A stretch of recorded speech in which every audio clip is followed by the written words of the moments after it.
The EQ. The EQ's remaining the same. I just toned it down on the OR band, so we'll just see what happens. But I listened to my recordings on the stream, and I thought, a little bit too much in your face on the low end boominess. It wasn't boomy, it was just not what I wanted. So I'm hoping this will do the trick. N6RRV down in Mission Viejo. Marvelous. JR, you're the bomb. Still, you're the bomb. I'll give it to JR here, but real quick. Yeah, that recording, that was a 35 over recording, so that's about as strong as you get. So that was pretty accurate for that density there. So I think that 3 dB cut there on the low end, it worked, man. I think we're live on the internet now. I just got a notification. Yeah, we are live. All right. Oh, except Mr. Mudd is eating dinner. All right. JR, go ahead and take it. WB1G. JR.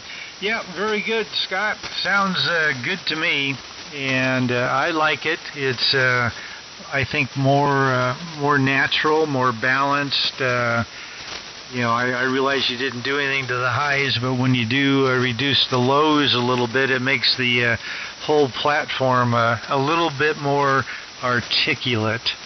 And as somebody says, not so much in your face, but easier to listen to. Boy, my voice is kind of going on me, so I apologize. Yeah. Anyway, we're happy with how it sounds, at least on the headphones here. I'm gonna go grab something to drink and clear my throat a little bit. I'll be back in about 2 minutes. N6RRV. Oh man, you know what, I equate it to this real quick here. Your last profile was like listening to an AM news talk station with a very boomy announcer. This is kind of like you're sitting back smoking a pipe with a fire and a bearskin rug on the ground. That's how I envision this audio. And the nice Italian woman sitting behind me rubbing my neck. I'll go with that. And her name's Wendy, by the way. Oh, I should have said that. You're right, her name's Wendy. Yeah, well, this is on the internet. That's why I prefaced it with Italian, because she's very Italian.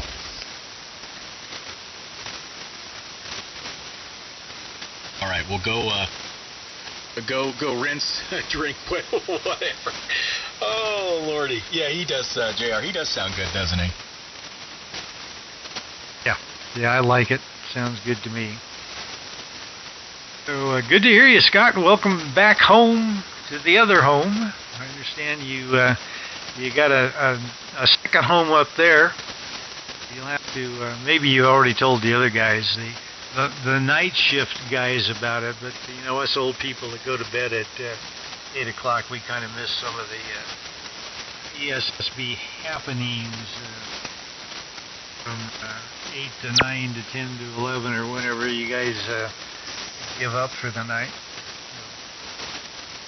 I don't want you to have to go through a whole repeat, but when you come back, if you haven't already done a description of the new place, I'd be interested in hearing it. So it seemed like there was one more thing I was going to comment to you, Smitty. Oh yeah, our daughter. Yeah, she's fine there. Her and other half there in Old Springs, but they did not have power last night, so they slipped out in their fifth wheel and used the generator when they needed power. I imagine most of the night they didn't need anything. This time of the summertime, it doesn't get that cold at night. They really wouldn't have needed to crank the heater on. Probably would have needed a little air conditioning when they first went to bed to cool the bed. WB1G, the multitude, K6JR.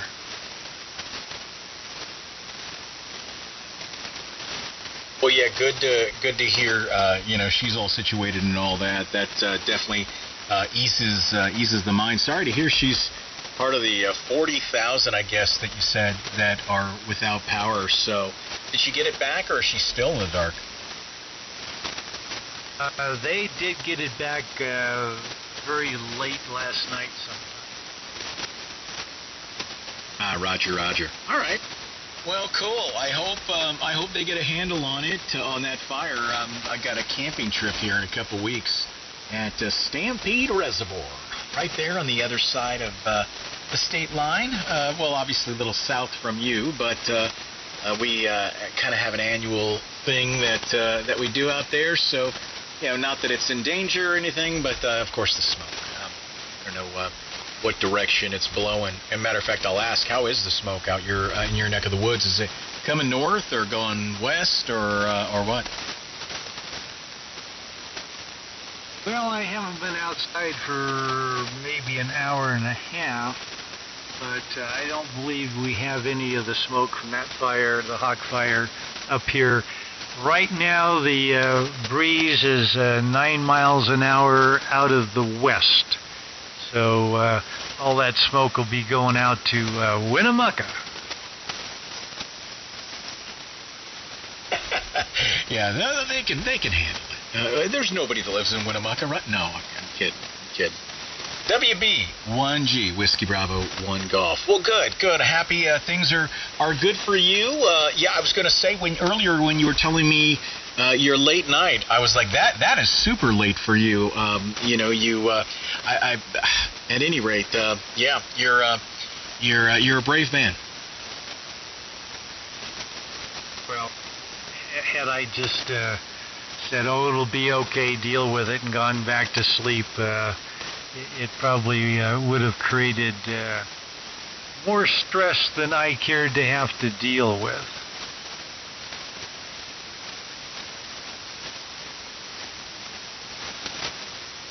Absolutely. Scotty, I don't know if you're within an earshot, but JR was asking for some information about your new place there up in Potato Land. I don't know if you're around the radio or if you're back in an earshot.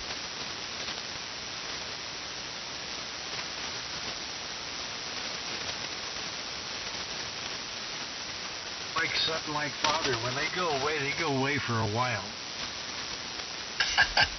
Yeah, nowhere to be found. That's all right. Hey, do me a favor here. Well, actually, I'm going to clear here for just a minute. I'm getting summonsed from downstairs. So I'm going to zip for a second. If you're hanging out, I'll be back on in probably a matter of 5 minutes. WB1G. Okay, we will endeavor to scare up somebody someplace.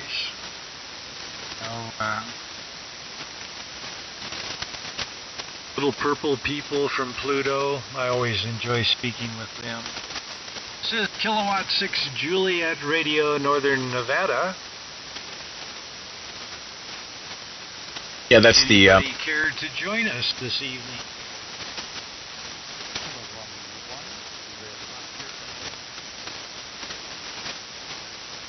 Ooh, I'm going to have a difficult time there. The static crashes are pretty loud here, and the band conditions are not all that good. So try it once more if you would, please. Go ahead.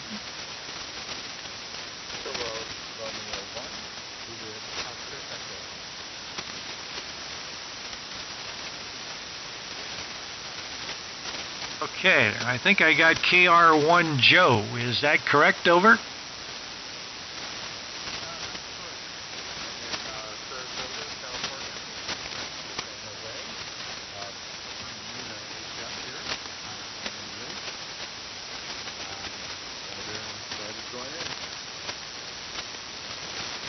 Okay, well, very good.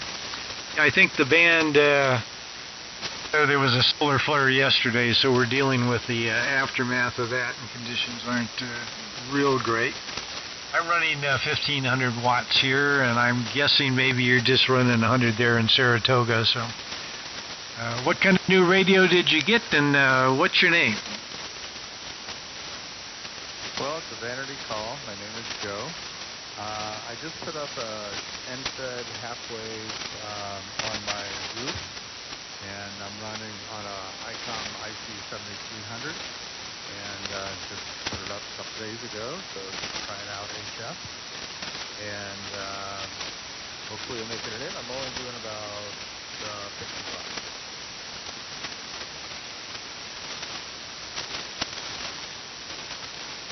Okay, very good.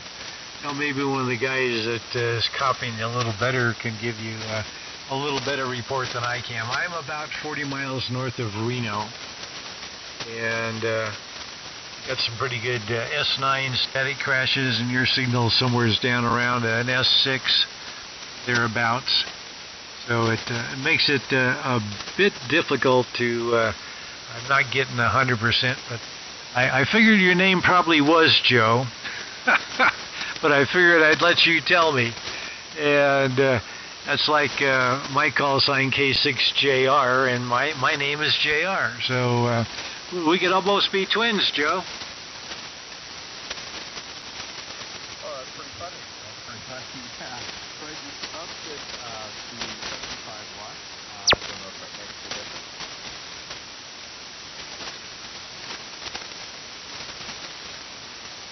Yeah, I'm really having a difficult time here. Anybody else on frequency copying Joe there? November 6th. Our group that normally gets together hasn't all showed up yet, so I'm afraid we're not going to be able to make a halfway decent conversation out of it, Joe. I apologize. November 6th, Radio Victoria. Just conducive for that between you and I. I don't know if the band may be going long. Could be the case. But don't know. All I do know is that the static crashes are louder than you are. So I will say 7-3, and yeah, welcome to the new band activity for you there. Welcome aboard. KR1JOE K6JR. And 6RRV back.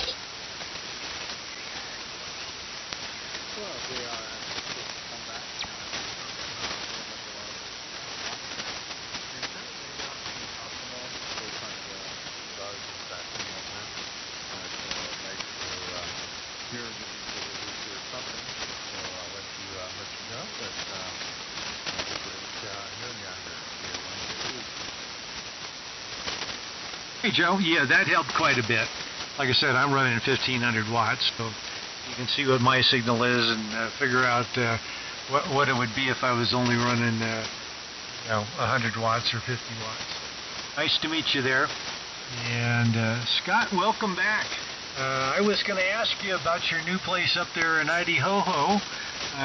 What kind of place did you purchase? Well, okay, and 6RRV back. It's in Eagle, Idaho. It's a little bit north of Boise. James is a little south of Boise, so Boise's kind of in between us. It's a nice 4-bedroom house. It's only like 3 years old. It's brand new condition, so there's no upgrading to do, no painting to do. It's beautiful. Just love it. And it's in one of these gated communities, so it's kind of a prima donna community, you know. What can I say? I'm a prima donna. We know it. So I'm in one of those kind of communities, and it's very nice, man. It's clean, very quiet. And today, Wendy and I went out to a store, and we ordered a bunch of furniture that's going to be delivered up there. A couple beds, couple couches, some ottomans. James and I went out and got a big screen TV the other day.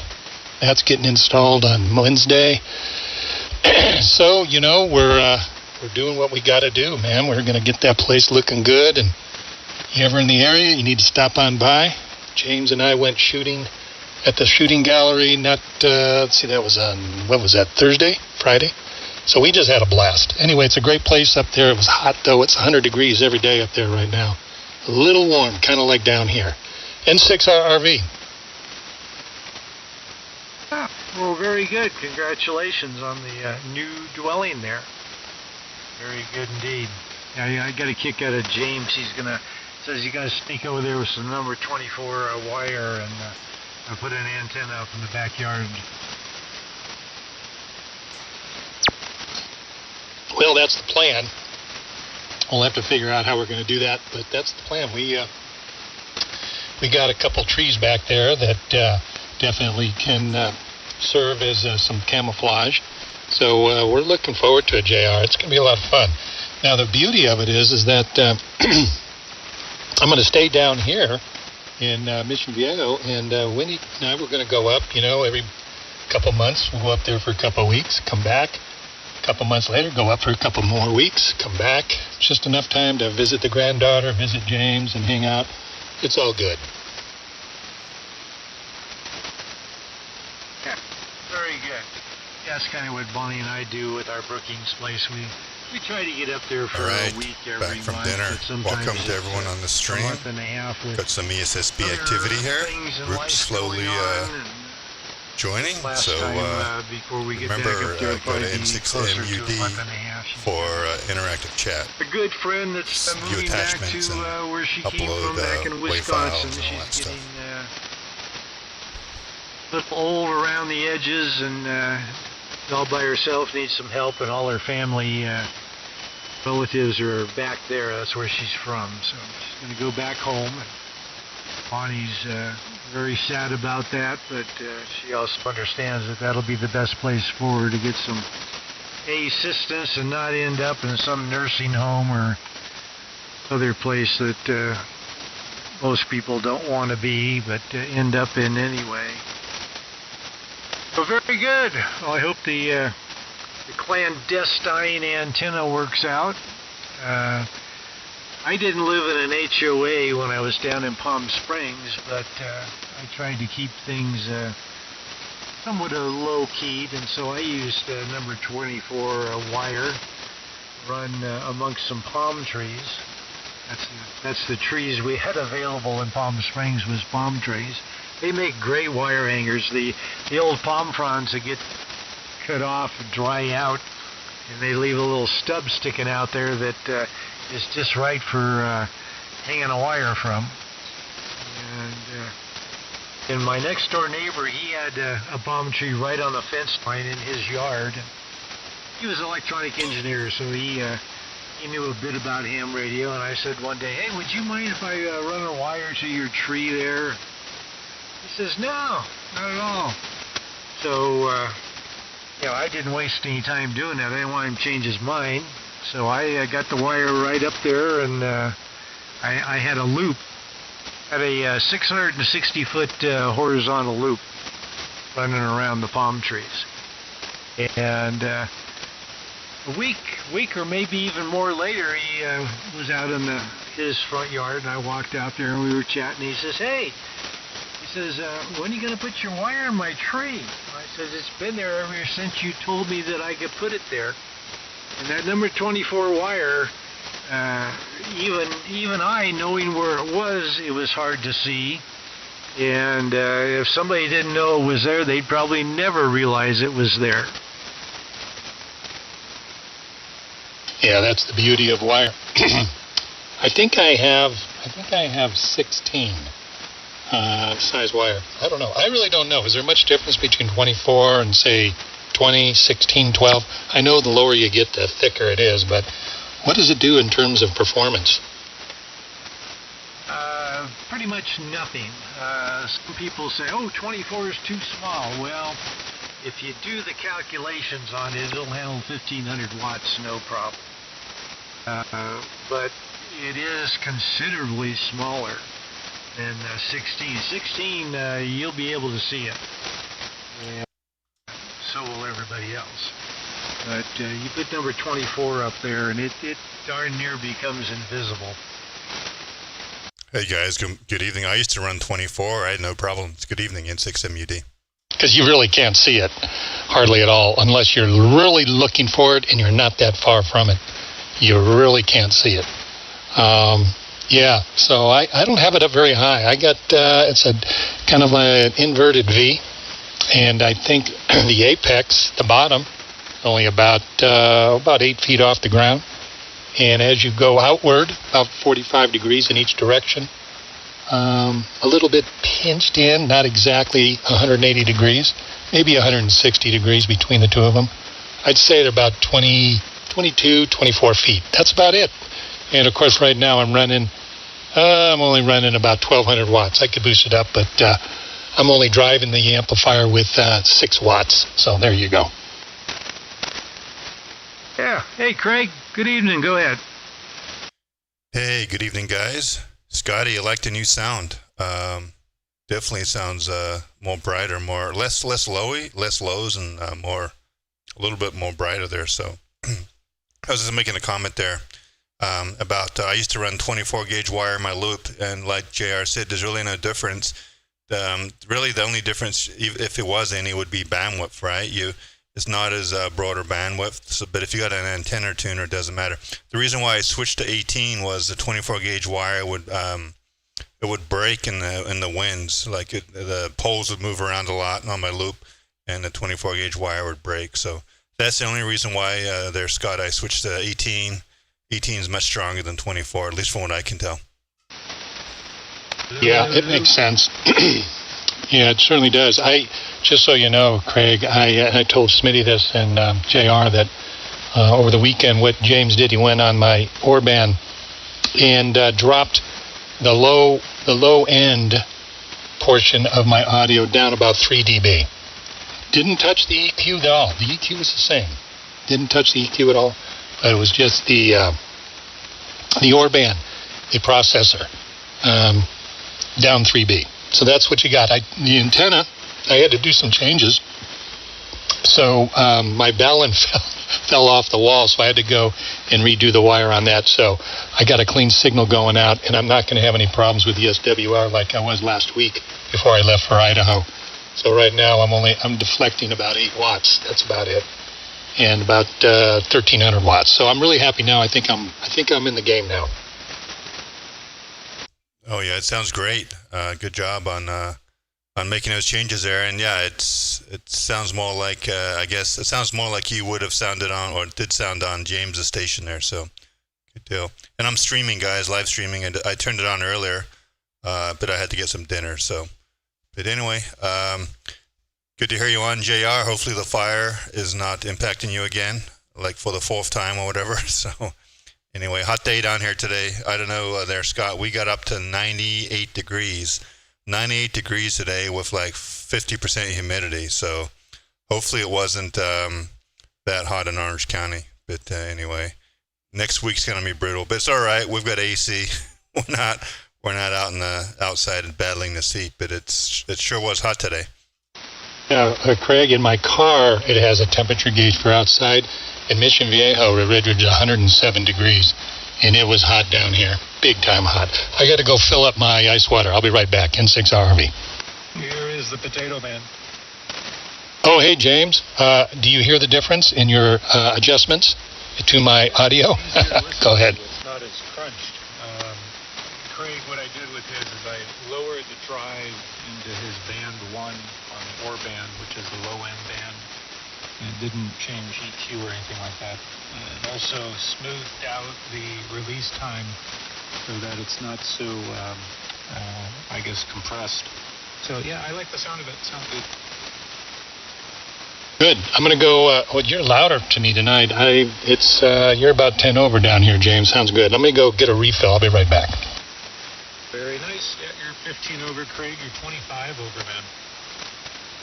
Yeah, the band's in great shape. JR, everyone's loud. JR, you're loud too. So, yeah, well, good to hear you in there, James. And yeah, I think those changes were good. A nice job. Well, man, all it takes is when you get to this point, right? It's those little minute changes that make the difference. So, good job on getting those dialed in. I figured his bass was causing the bass clipper to clip a bit too much, and you get that intermod distortion, which goes up frequency, and you hear it everywhere. So we're lowering the bass. It seems to have leveled out really good, and the release time sounds nice too. But yep, good conditions here. A lot of lightning though, man. I'm hearing all kinds of lightning. I'm going to check out the map and see where it's at.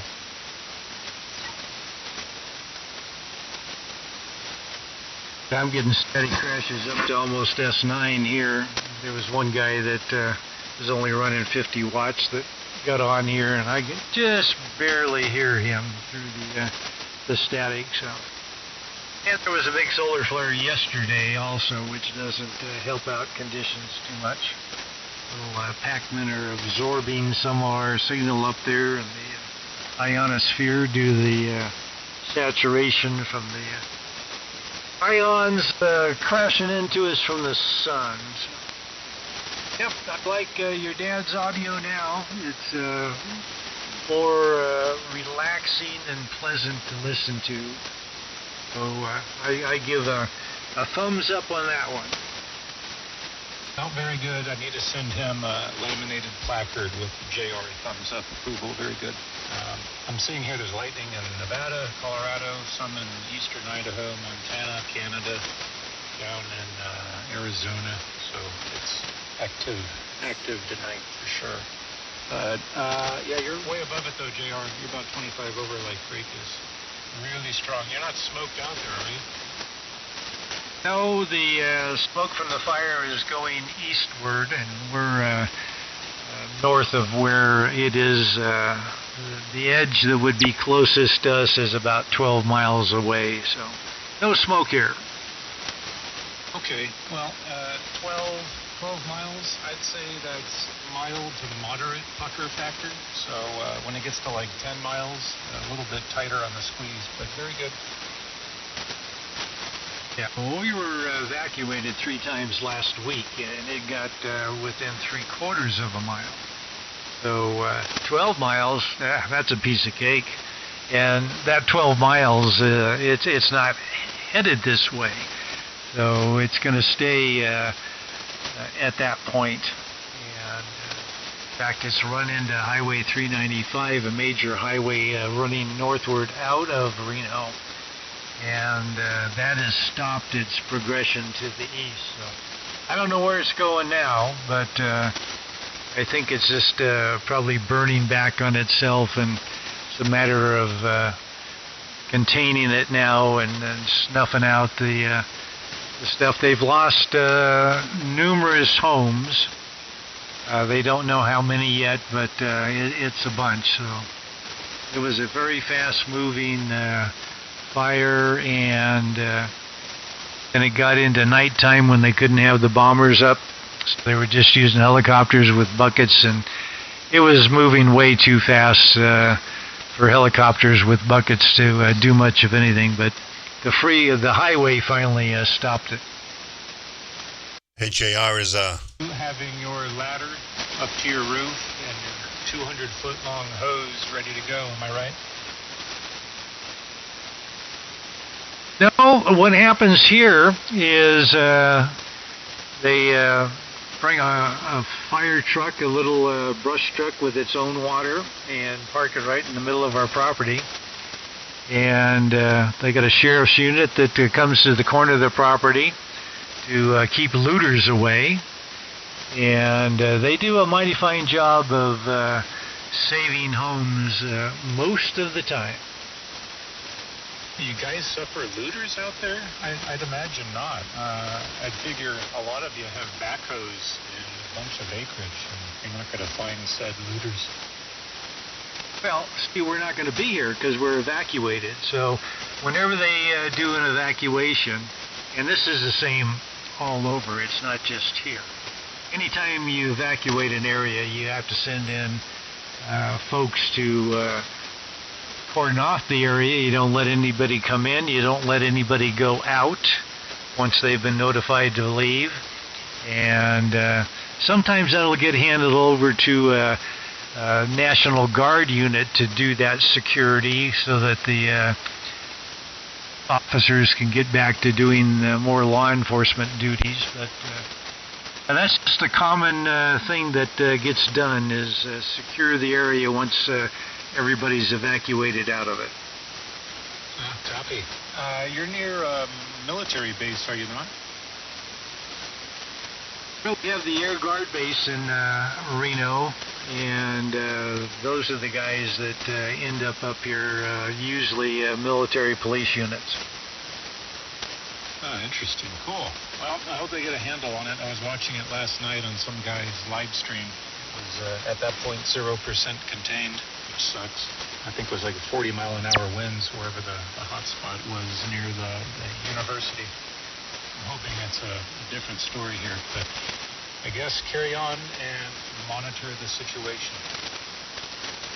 And JR, is that the same fire that evacuated the University of Reno, Smitty's daughter, or is that a separate fire that's over there?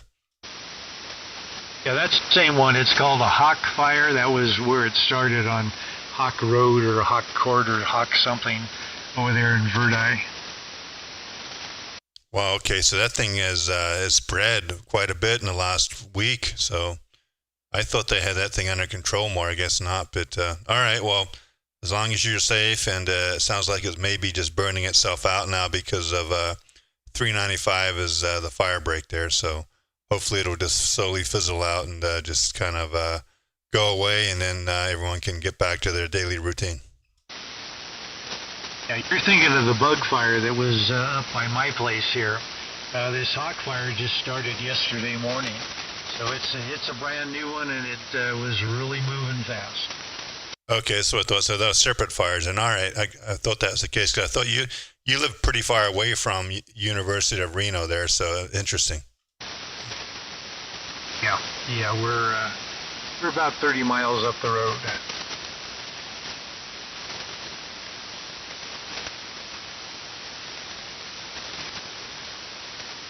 I heard Smitty doing his spiel down on 208 earlier. Craig, is he still here? Yes, Smitty was on here. I think he took a break, maybe for dinner or something. But he'll be back. I was listening to that whole thing remote when I was going to pick up dinner. So yeah, quite a show on 208. A bunch of people there misconceiving the notion of what ESSB is and IMD and adaptive predistortion and all those topics that a lot of those guys have no idea about. Some of them do, but many of them don't. Yeah, that was my general takeaway from that. But what can you do except spin the dial?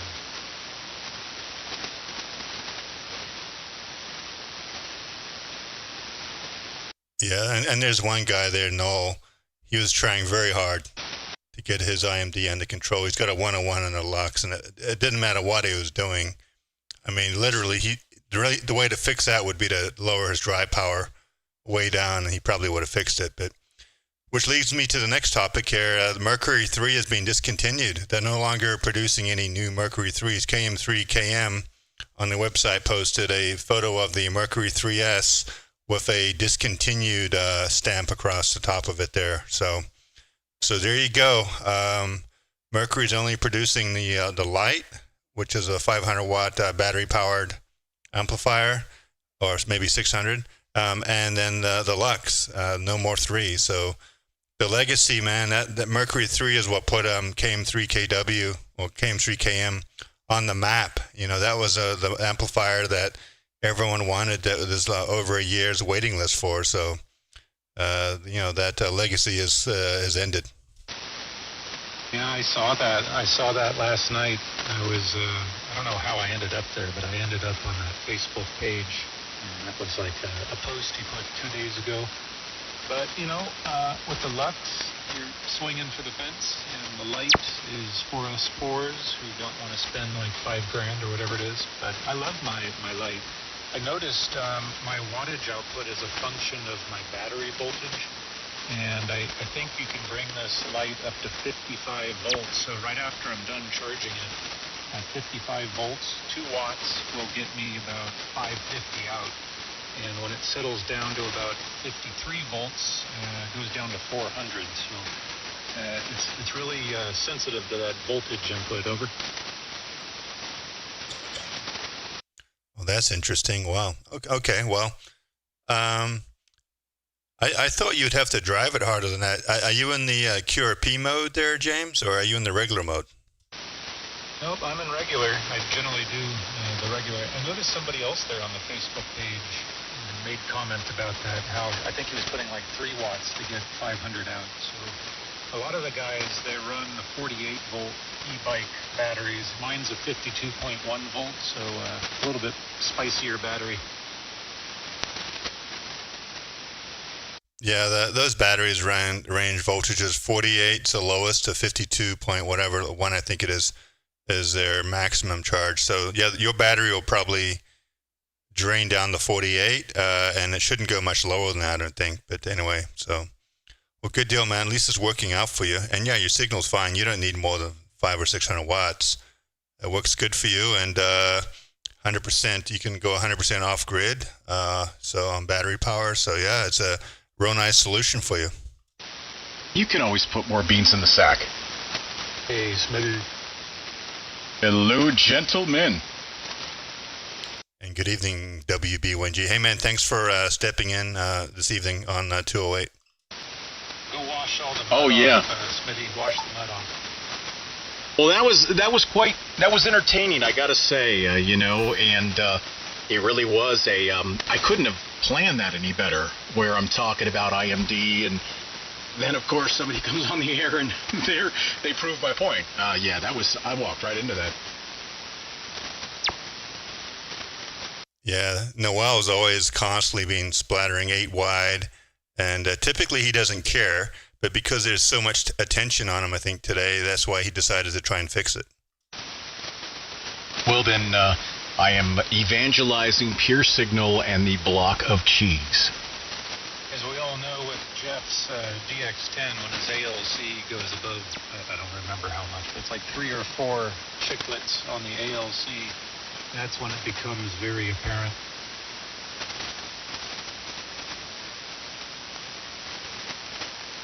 Tell you what, I started a new project today, and I thought of you, James.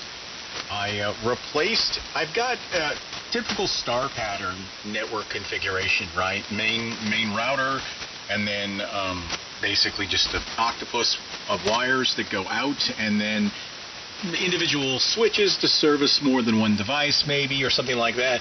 I replaced 2 of my backhauls with fiber optic. It was a hell of a lot cheaper than I thought it was going to be. I've got 2 SFP ports already on the core router, so I'm able to feed them direct off the router, which is cool. And then on the other side, to bring them back to 5E, or not 5E, 8, Cat 8, I've got these little receivers, basically, fiber to Ethernet conversion, and man, it's working quite well. Oh, it should. With the Cat 8, geez, that's thick boy stuff.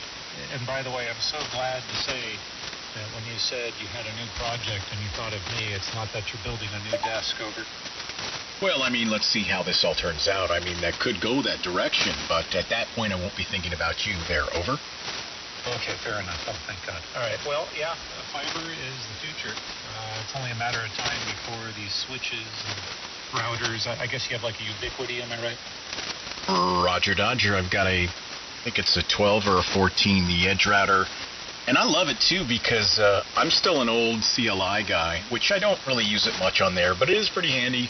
You want to do some advanced stuff on there, over?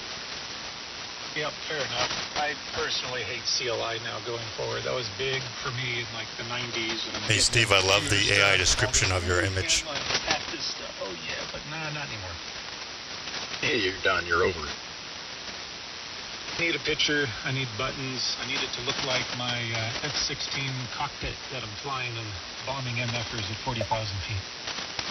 Tell you what, gentlemen, and this is not an exaggeration, I think parts all in was maybe $100 to do 2 different runs, 2 long runs, 100-foot runs of fiber. In fact, I didn't really even cut to length. I just ordered 100-foot fiber. Doesn't make a difference at that point, right? So just nicely dressed it, and at the receiving end, I just made a nice little loop-de-loop and kind of hit it, and fiber optics we go. Did your habits mandate that you put a toroid on the fiber, Smitty? The jumpers off of the portion of copper is like 1 foot Cat 8. It's like the size of an extension cord as far as its width. So I'm taking my chances on that. Okay, fair enough. And shout out to Steve in chat. He posted a photo of he's just hanging out listening to us with a pipe in his mouth. So good photo there, good shack photo there, Steve. Appreciate it. 88 SA out there in Dayton. Yeah, Steve, it's funny is that's how I explained Scotty, the voice of Mission Viejo. That's how his sound is now. It sounds like he's smoking a pipe and he's sitting in a nice recliner with the fire burning and a a bearskin rug on the ground. Before, he was Rick Dees, and he had that punchy bass. And now he's just kind of casual, taking a puff on the pipe, and then just, petting the cat. Oh, nope, I'm going to stop right there. Hold on, where's the sound effect where I need it? That's what she said. Oh, my. I don't want to speak poorly about your mom. Because he does sound much better after making the minute change there to his release time and his low end into the bass clipper. I think I was telling Craig the bass clipper was kind of shredding things a bit too much. I'm just out of curiosity, what do you have it set at? And then I think I overheard you earlier. I was kind of in and out there for a second, but did you adjust the band mix, input or output for that band? His trio, hang on, my peer signal is acting. Oh, there we go. I'm back on 15, by the way. I'm kind of getting used to the idiosyncrasies on 15, like 16 has, but in a different way. His input drive to band 1 was a bit too hot. I think it was at like +3 or something, so I brought it back down to 0. Everything's now zeroed out there, and the EQ more or less shapes his signal now, that radius tube EQ he's running before the Optimod, and I guess the Optimod is there to just finish it off and polish it. Oh yeah, that Orban sparkle. Yeah, I think I had heard you a little bit. What did you say you had the clipper set to? I'm just curious. I have it arbitrarily at -2 on the threshold there, and there's some other little parameters the trio gives, but I think most of those are default. I found that a tiny bit of bass clipper kind of gives an interesting effect, so I like it at about -2, maybe even -1. With it at 0, as you know, the bass is unadulterated, but it comes across as a bit too much, strangely enough. So having it at -2, -3 even is kind of like the sweet spot I found. I think I remember Dennis telling me that the same. In fact, he gave me the same advice. I run -3, so interesting. Yeah, I think that's a good choice. I'm back, boys. Hello. All right, what did I miss? Anything exciting? We're just talking about you. Looks like there's some AM carrier right in the passband there, right in the center. You know what's really weird, Craig? I took a moment and listened on the stream and went back about 15, 20 minutes. And James, you sound louder direct on my antenna than I'm hearing you on the stream. Kind of weird. Yeah, it's because of the distance, I think. Yeah, James is 5 to 10 over to me. He's probably stronger to you. Well, he's stronger than the stream. He's about 10 over on my direct. Yeah, that's what I'm saying, is that the distance apart between me and you is what probably does that. Yeah, okay. Yeah, it sounds really good, really. This is one of the loudest I've heard him on this band. Yeah, so, James, what was the temperature up there today? Here it was 107. It was at peak. It was actually cooler today a little bit. It was about 95 for most of the day. It was nice enough, though, to go out for a walk when the sun was starting to set, but it's still pretty hot. Yeah, it was a scorcher today. In fact, it was nice when we went to the store to get the furniture. They had it really cold, so we stayed in there probably for about 2 hours. You're like, hey, so tell me more about this couch. What materials can I get it in? Well, that's exactly what Wendy did. She had the guy pull out one of the cushions and actually opened it up so she could see what's inside.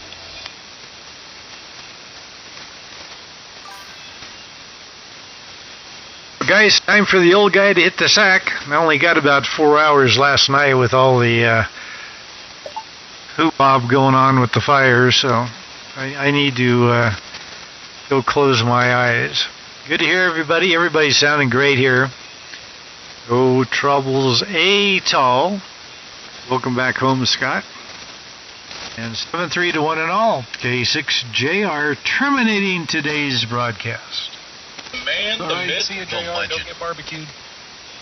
See you later, JR. Yeah, have a good evening, JR. You sound strong tonight. You're 20 over. The man, the yeah, myth, you're 10 over here. the Sounding legend. great. Take care, buddy. 7-3. Bye-bye. Can I propose we QSY to 285? Is it empty for you up there, Craig? Yeah. Well, hold on one second here. I've got a birdie at 281. Do you want to just go up to 290? Would that work for you guys? Oh, we can pray no AMers show up. But yeah, we can go to 290. All right, let's go to 290 and 6 MUD QSY.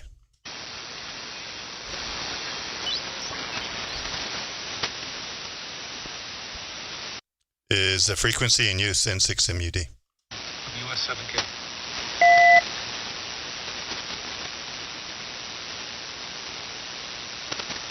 All clear here in 6R RV. Oh, it just sounds so much better up here. Yeah, that carrier was driving me nuts. I don't like putting my auto notch filter on. It just kind of makes everything skewed. I use a manual notch filter, but yeah, it definitely does. It changes the sound at certain levels there. I'm really liking that preset we did there on that Optimod. I think we're done.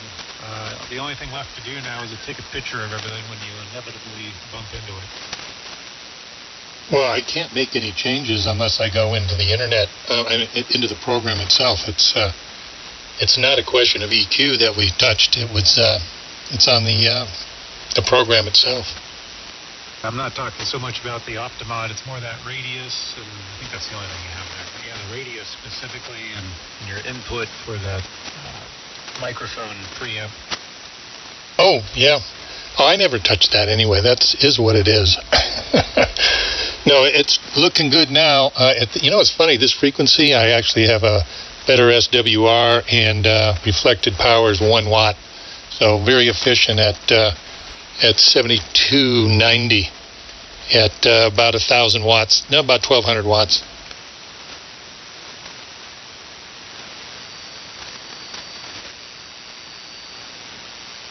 When you did your configuration on your Ballon, I noticed your SWR at the dip point was lower than it was before it fell off the fence. So maybe you should schedule it to dump off the fence every 2 or 3 weeks.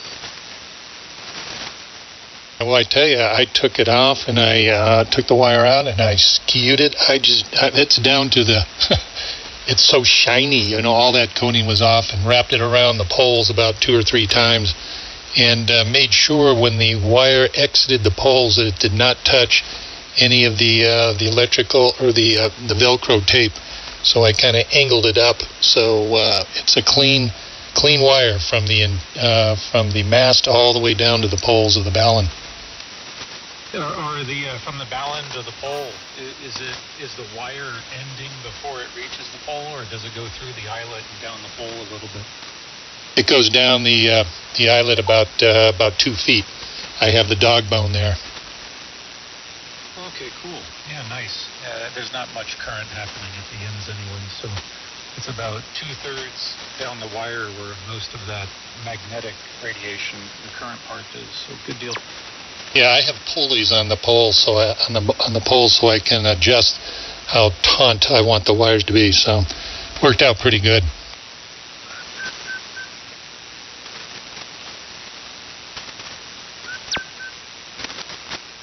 The lightning levels are dropping, unfortunately.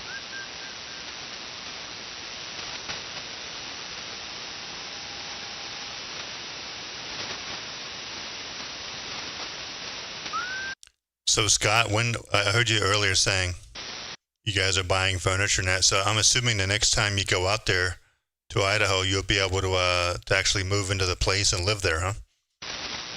Well, not permanently. My permanent domicile here is in Mission Viejo. What we're going to do is we ordered a king size bed. We ordered 3 couches. James, you'll appreciate this. 2 of them are going to be like in an L shape. In the family room there facing the TV, and that comprises of 2 couches, making an L shape, and then we got another couch, James, that will go into the den, and then we got an ottoman for that, and a big ottoman for the one in the family room, so I can stretch my legs out and take naps, and we got a king size bed with a pedestal that the mattress will go on. And we got another ottoman to go in the den. And what else? Well, he got a couple other things too. Bunch of pillows and all that kind of stuff, you know. So there's still other things we got to get. We got to get, washer, dryer. Got to get, what else? A few other things. But, so when that's all done, that's going to be delivered, a couple weeks. So Wendy's got to calculate when she can get out there to make sure she's in the process of doing that. So that's what's going on. And then we could live there permanently with what little we're going to have in there at the time. But for now, it's going to be Mission Viejo and going back and forth until I figure out the job situation, how I can work things to make it more permanent. Sorry for the long-winded answer, but that's the story. N6RV. Oh, good deal. Well, there's a plan, though, at least to be out there more often, so that's cool. And, I'm sure it's going to take a little bit of adjustment, going from Mission Viejo out there to Idaho, but at the end of the day, I think everything's kind of like New Zealand. Everything slows down just a little bit, probably a lot bit, and it doesn't really take you long to get used to that. At least it didn't for me and my wife. Things slowed down, people were friendlier, a lot less stress, and it's just easier living. At least that's what we experienced going to a smaller town and all that stuff. Well, yeah, that's kind of what I was seeing out there. I mean, James is probably better to answer that question. He's been there a year. And James can probably better respond to how less stress, easy going. The only thing I saw that was a little weird, uncomfortable, I guess, is it takes longer to get from A to B than I normally would expect. And it's because I don't think they planned on having such an influx of people over a short period of time. And the roads that they have, there's a lot of construction going on everywhere to widen roads. And that's the only thing I saw that was kind of different. Yeah, that's happening all over though. So hopefully it'll be over soon, and the roads will be in better shape. They'll be wider, and traffic will be back to normal. But if that's the only thing that you notice there, Scott, I think you're in good shape. That was it. I mean, the neighborhood we're in is a pretty high-end neighborhood, very clean. No hassle.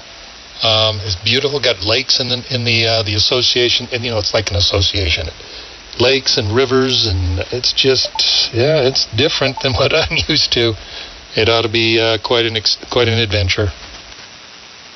Did you file to have your cars registered in the fine potato land? You can't keep those California plates on for too long. Well, when I was flying back, I was sitting next to a lady who lives in the same neighborhood that I bought that house in. She's just 2 streets over. She knows the house. She says, "Oh yeah, I know what house that is that you're living in."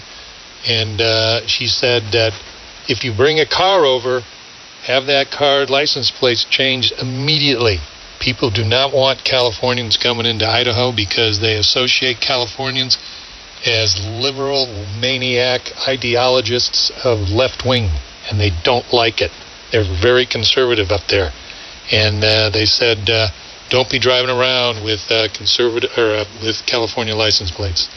So I will be changing them, assuming I bring up a car from California. You're gonna pull off your Biden-Harris bumper sticker off the back of the vehicle? No, I'm going to have to pull off the AOC. The rainbow triangle as well? Yeah, the rainbow triangle.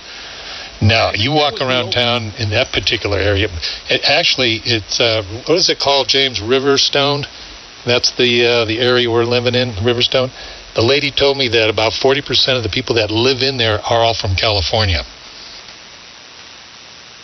Sounds like you'd almost be better off removing the license plate and taking your chances while you wait for the new plate. And then all you have to do if you get pulled over and they say, "Hey, you don't have tags," go, "Hey, I want to say it's too loud, but I'm from California." Yeah, it's in the back seat. See, here it is.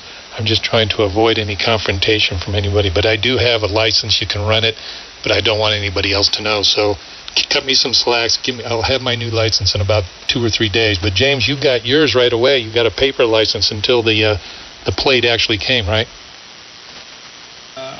The same day that I arrived here, I said, "Joe, You're not going to see me for about 3 or 4 hours. I got to get my car and go off to Idaho City, which is northeast of me. And I had to drive through the mountains about an hour to this rinky-dink. It was the size of like a donut shop, DMV, because the ones near here were just polluted with lines of Californians and Oregon people and all these others trying to get their licenses. But I went to this one, and I was the only guy there to take the driving test and all that.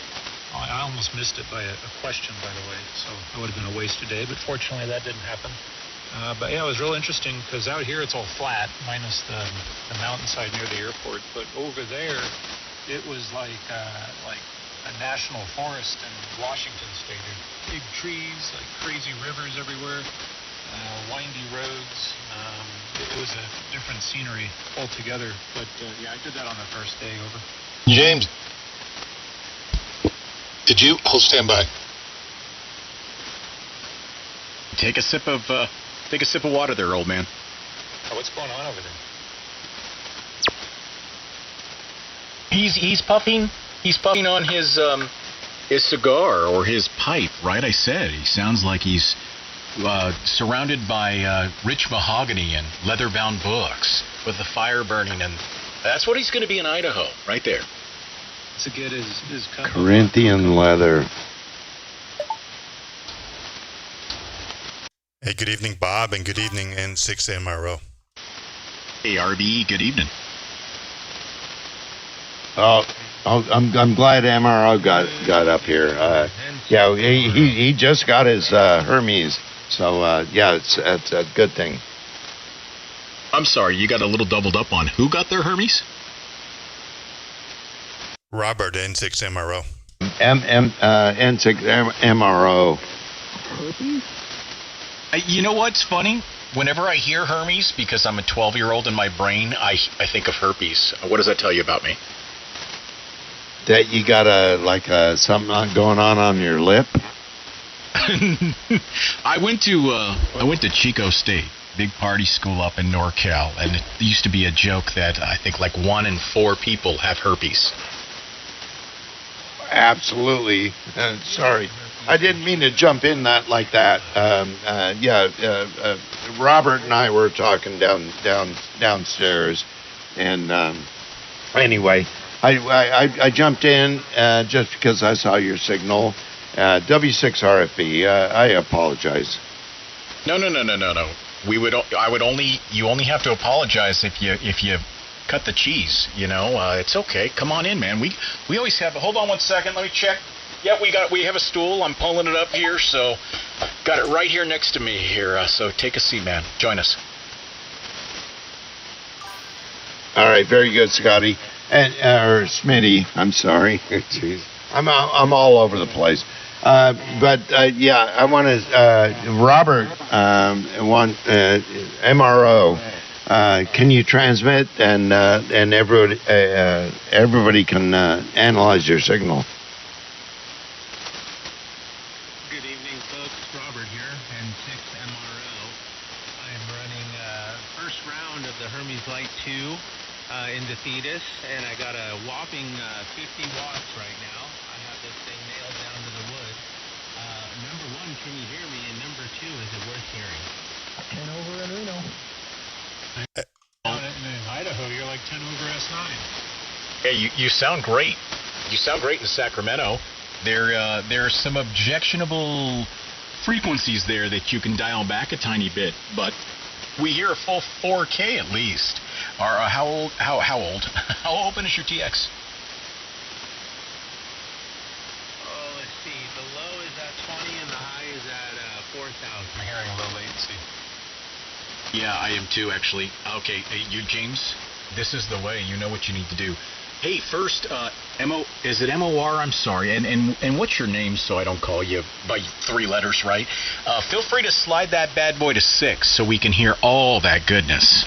So don't cut off at 4,000.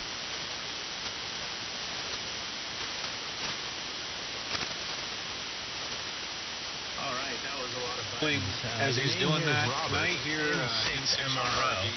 And Smitty, I have to tell you, I have a QSL card of yours nailed. There's a big double going on. From when you used to hang out with my dad. And So now I can log you in the book and earn one for myself.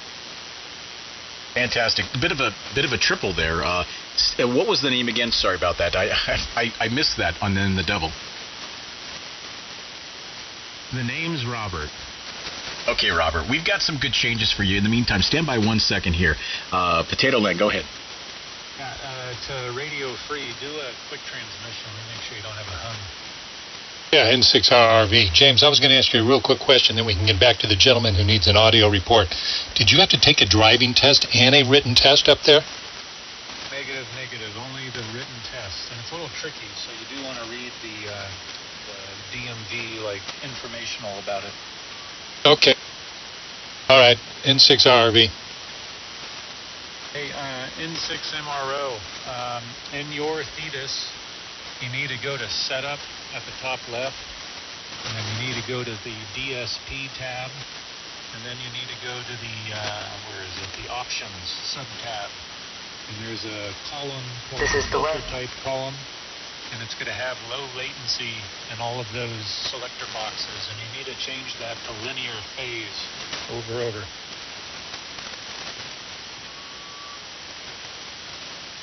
By the way, MRO, as you're doing that, I don't think your radio will stop listening, but this is the way, this is the guy that you want to listen to.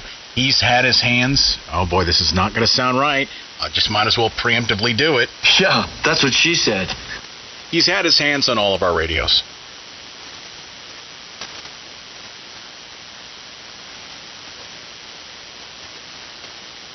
Well, that's awesome. I just checked the settings menu there, and I do have them on as you prescribed.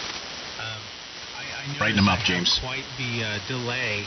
I think it has something to do with Cut 130. using the space bar for a push-to-talk trigger, and I'm running my microphone through all these Windows drivers. I haven't had the courage yet to get Reaper and a couple other things working. I figure I'd start at the beginning. What type of audio device are you putting as the input? The one you do want to look for is called Wasapi, W-A-S-A-P-I, if you're running just a plain Jane Windows box without a DAC. If you're running a DAC, you've got to use either the ASIO or, like we're doing here, is the CM ASIO config, but that could be saved for another day. I'm using the MME, the Windows native one, just for the time being to get it working. I have a DAC program, and I started with the ASIO and made the grid and made the connections, and I put the horse in front of the cart there. I had to get Thetis working first. Now that double ME is going to be horrifically delayed, up to like a half a second. If you go through that list again and find the Wasapi one, if you have a good rig, you want the buffer rate, what do they call that? Let me look here real quick. The buffer size, I think like a good starting point is 256, and if you got a really fast, rocket ship Lamborghini machine, you can bring that down to 64, but you could try the buffer size lowering that, because that's like the global delay for the audio in and audio out. Over.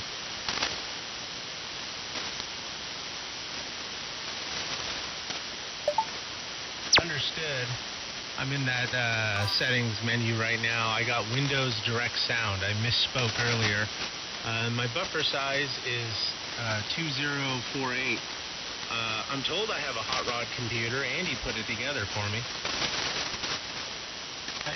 The Windows Direct Sound is no good. You should have the Wasapi. Do you have that in the list? Yeah, WSAPI is the name of it. I do have it in the list, but if I click on it and I don't come back, don't take it personal, gentlemen. I've learned a slightest click on Thetis will mess you up. It definitely can. Yeah, but it's a lot of fun. It really is. There's a lot of knobs and switches. Thetis is like a woman. It takes a long time to figure out. When you think you have it figured out, you're still fiddling with it. Yeah, where's the G spot for crying out loud?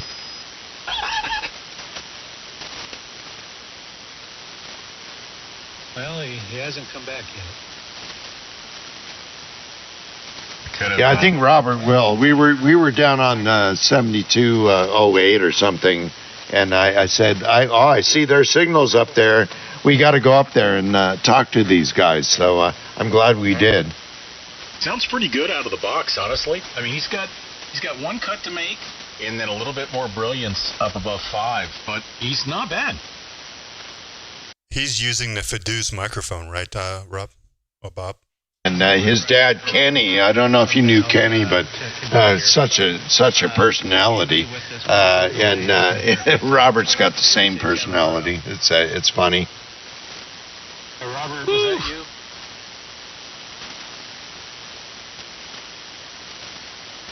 That was a triple.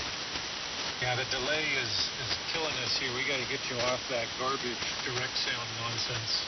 Are you running through a DAC or is it through your PC sound card? I have a DAC, but I have it turned off. I'm going through my PC sound card right now. When I clicked over to Wasabi and got my mic and my outputs reselected, there was just no sound. So I have some more configuring to do. Mind you, I initially set this Windows machine up to be headless, and that was a mistake. And so I had to completely rebuild it afterwards. So here we are. Well, I think for a maiden voyage, it doesn't sound bad. Smitty made mention we got to do a little EQ cut at like 130 hertz to get rid of some mud noise. But surprisingly, it sounds pretty good out of the box for 50 watts, all things considered. You're at 50 watts? Yeah, actually 47 when I hit CW, and I'm averaging about 17 as I'm talking right now. And I got my pen and paper out, gentlemen. The frequency 130, and I need to cut it down some more. Yeah, you want to go to 130. Give that about an James, tell me if you think I'm being too extreme here. Like an 8 dB cut at least. Try that, and then up around 5 or 6. James could give you the right width setting for this, but you want to do a little bit of a boost. You sound really good, but there's some brilliance there that a little sparkle on the high end that would add a lot. Is it Rob, by the way? I just want to make sure I got it right. Yeah, you can call me Rob. You can call me Robert. You just can't call me late for dinner. And I got that written down. 130. Let me make sure I'm minus 8 dB. And somewhere between 5 and 600, I got to boost it up a little bit more. I'm going to hop off the key and look at my EQ. Okay, by the way, you want to bump up 5,000 and 6,000, or rather, probably 5,500, not 500. You want it to look like a ski ramp going from about 3K at the base of the ramp. 4K is like mid-boost, 5K, 6K is at the top of the ramp. Man, you guys never helped me out that much. Let me navigate in there. I'll pop back when I'm situated here. N6 MRO. I bet you're going to sound great. Don't use that garbage sound card. I mean, it sounds good now, but it's going to sound better on the DAC. Yeah, boot the sound card, brother. Sound Blaster Live, that's so 1999. And real quick, Robert, are you using the Fiduce SL40 microphone? Yeah, maybe that's my ears. Go again, Greg. Robert, are you using the Fiduce SL140 microphone, or SL40? Negative, Craig. I'm using the firefighting. I think it's built in the same factory, to be honest with you. My buddy Jonathan has this one, and I played with it. But it has an XLR and USB and a little preamp, and it only costs $45. So I don't need to unplug anything when I'm running my 101D. So I picked this one. Okay, what's the name of that one again? The manufacturer? The manufacturer is firefighting. Foxtrot, India, November, Echo. Okay, interesting. I've never heard of that one, but it does sound pretty good. I mean, for a 40-out microphone, it doesn't sound too bad. Yeah, I think it'll work just fine. I mean, I can look at it and tell you in 3 seconds it probably costs $5 to build it, but there's a price point to quality here, and I'm just trying to learn this stuff. You sound like Robert, a piece of advice before you mess around with the inputs on Thetis is get the Audacity, the open source Audacity audio like workstation program, and get that DAC rolling with the ASIO drivers, and get your mic input so that on your loudest peaks, whenever you go, it's going to be about -6, -3 dB. And then at that point, you would want to get Thetis working on that ASIO. Get the buffer size as low as possible without getting any like crunchy artifacts or any type of CPU limitations. And then at that point, we got to get you on the CFC, because if you're sounding this good, just boom stock into the radio, that first off is incredible. But once CFC is in there with the multi-band compressor, I think you're not going to have to do much after that point. Over. This is the way. I'm way ahead of you. I'm already, I had my fingers in the CFC and I'm running it right now. I set up a, a gauge that's outside of Thetis with everything I ever wanted, and it made it pretty convenient to get this somewhere close. My compression's a little bit high still, and I'm almost where my ALC wants to be unhappy, but I gotta figure it out. I increased the 5K range. I pushed it up a little bit. Does it sound any better? I hear a little bit of a difference. Another point to make is the comp button towards the bottom where the transmit profile is, those sliders. Make sure the comp is 0 dB. Okay, you don't want to run any RF compressor. But you want the button enabled, but with 0 dB. That is 0 dB. And on my equalizer, in the, where am I? 130 frequency range, I'm at -7 dB. What is that -7?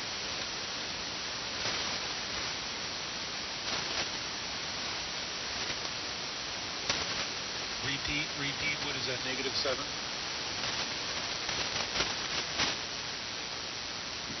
At 130, the frequency on the EQ, the lows, I'm at -7 dB.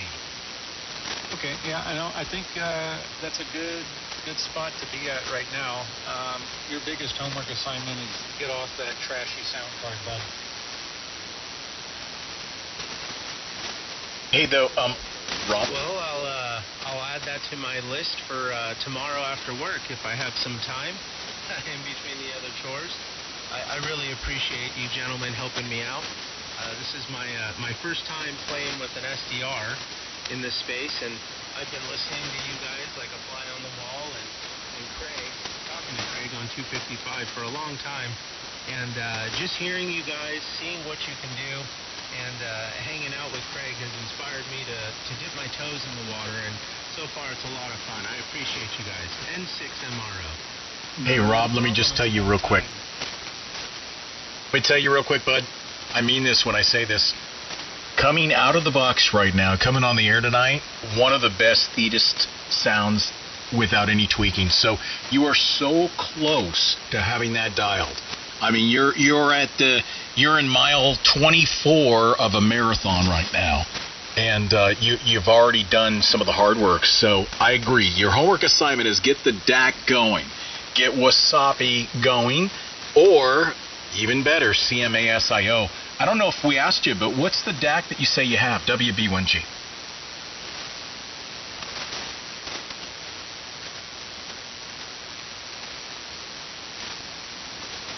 Alrighty, it is called, the DAC I have is VB Audio Matrix, and I'm not very impressed with it.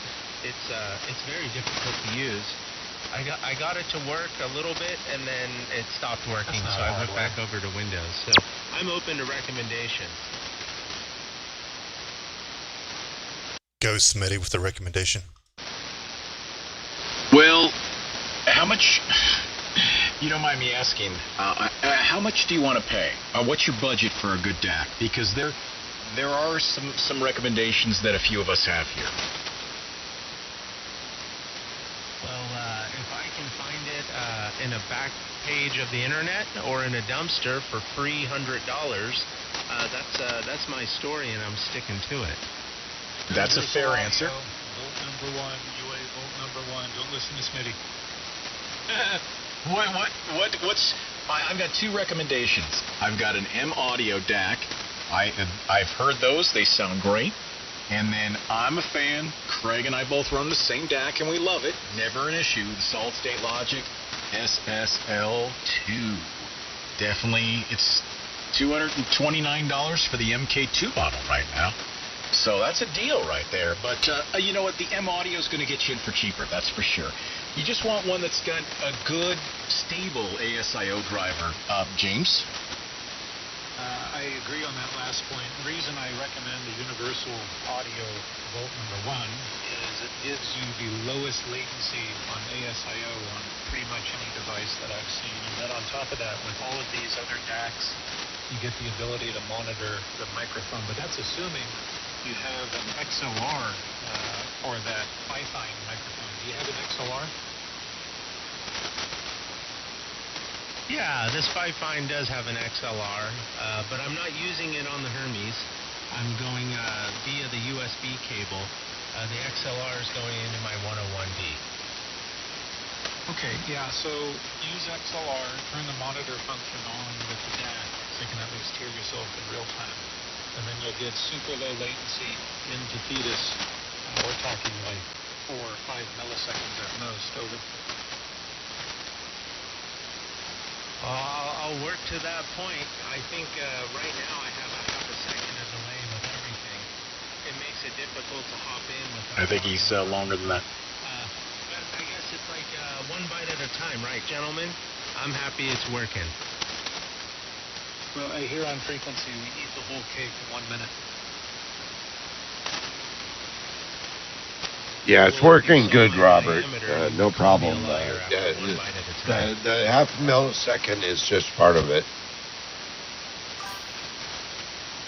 You know what, Rob? It's all about incremental changes, and it's all about kind of like you know, in general, small moves, right? You just make small moves and monitor, listen. I've never used the Universal Audio Volt 1, but it looks damn sexy, I gotta say. So I don't know. I still have my my eye on the topping D70. That's in my future. Hey, James, N6RRB here. Good evening from Oregon. Hey, James, don't I have the Volt UA Volt number one? Roger. I'm using it, and you are using it, and I also heard Oregon. Yeah, I heard Oregon there as well. Jeff with a G? Roger.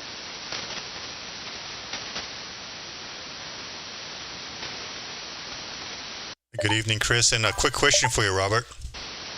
How long until you can hook this up to your amplifier, your big amplifier? Is that something that can be done? I mean, you're doing okay. You're 5 to 10 over 9 into San Diego, but I can't wait to hear you with, you know, some decent power behind you.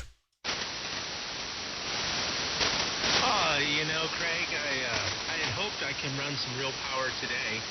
I found out I don't have the timing right for my my RCA cables and my latching contactor for the amp. I'm running an intermediate amplifier, and I simply just split that cable open and ran it into my big amp and triggered them at the same time. I have to put a little bit of timing in between them so I don't hotkey anything. I don't want to wreck my big amplifier. So I got some parts on the bench, and I got some tinkering to do and some testing. And hopefully next weekend I can run some power. Especially in the daytime, 50 watts is not too readable. I mean, it's amazing that we can all hear you so well at 50 watts. So, but that'll be cool. Once you get some power behind that, we can really hear the audio. You know, ESSB doesn't really pop until you get 5 signal strength of at least 5 over 9, 10 over 9. So I'll be looking forward to hearing you once you get that up and running. Oh, most definitely, Craig. You'll probably be the first to hear about it on 2:55 over coffee in the morning. Gentlemen, it is a work night. 4 a.m. is coming very quickly. I appreciate you all helping me out. Hopefully we can do this again, and I'll have some better audio routing here, and I can learn some more from you guys. Take care. Have a great evening. N6 MRO. Ta-ta for now. Catch you later, Robert. Have a good evening. Good to hear you out there, Robert. And yeah, widen it up a little bit on this frequency anyway. Or N6 MRO, W6 RFB.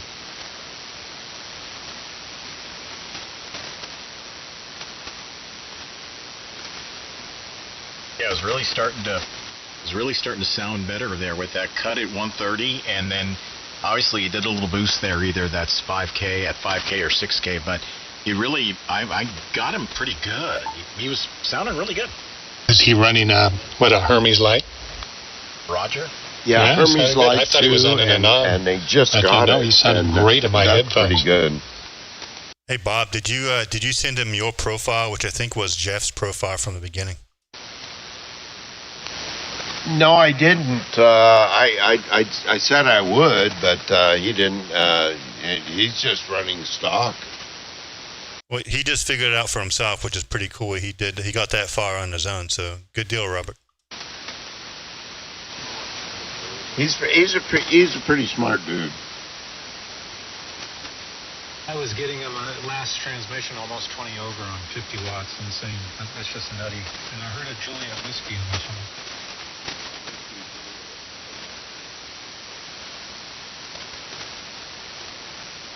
Hey, KJ Sylvan, Julie Fox Yankee. Well, I hear him loud down here in Mission Viejo. Jeff with a G, how goes it? Oh man, it goes pretty good. Tried to getting in on you guys last night, but you all were talking Hermes Lite, Hermes Lite 2, and everything like that. And then I had to get going doing something else. Anyway, I haven't heard you guys for a long time. I'm glad to hear you back up on the air. I haven't been on the air because the conditions up here have just been extremely bad. But anyway, good evening, guys, and Craig, welcome back to the US of A. Hey, Jeff with a G. Hey, man, appreciate it. Must have been a long time since I've talked to you. It's been over a month since I got back, but good to hear you on, and happy to hear that conditions are cooperating. And yeah, you're sounding pretty good down in San Diego this evening. Yeah, you guys and the entire group there, you guys are always sounding killer, and that's why I was like tuning in, whatever frequency I could find you guys.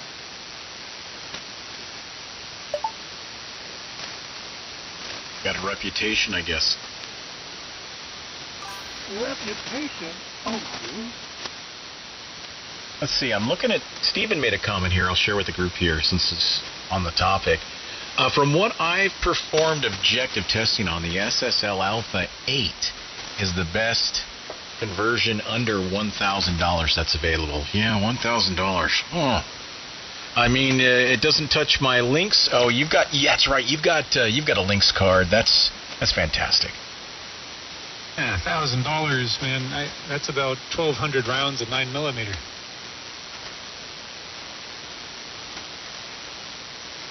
Yeah, we gotta get it so one of these nights we can hear Steve on RF, man. 88 SA, all that great gear, audio chain gear. I want to hear how you sound, man. Maybe he's got a squeaky voice.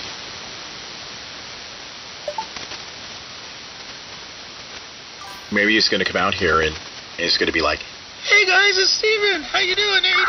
88 SA WB1G." Well, just go down 100, Casey. There you go. Or I guess it'd be hertz.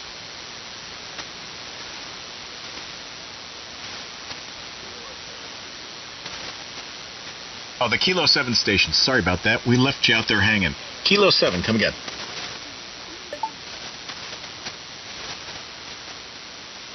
JWQ, go for it.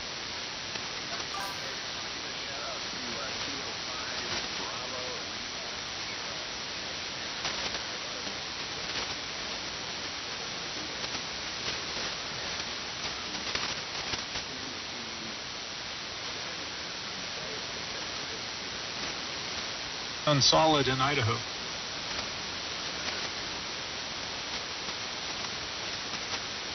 Yeah, JWQ. It's Jay, right? Yeah, Jay, you're sounding good, man. You're on the FTDX10 now.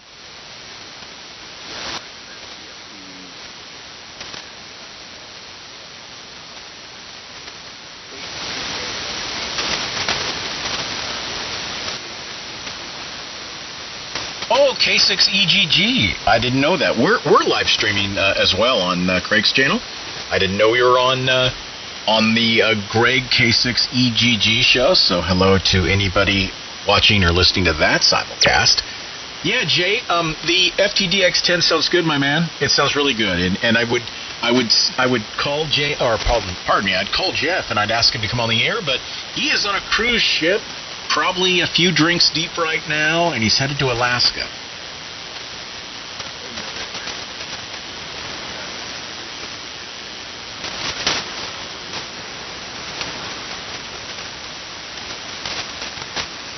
You know what, guys? I gotta say one thing here real quick. You know why we're on Greg's channel tonight?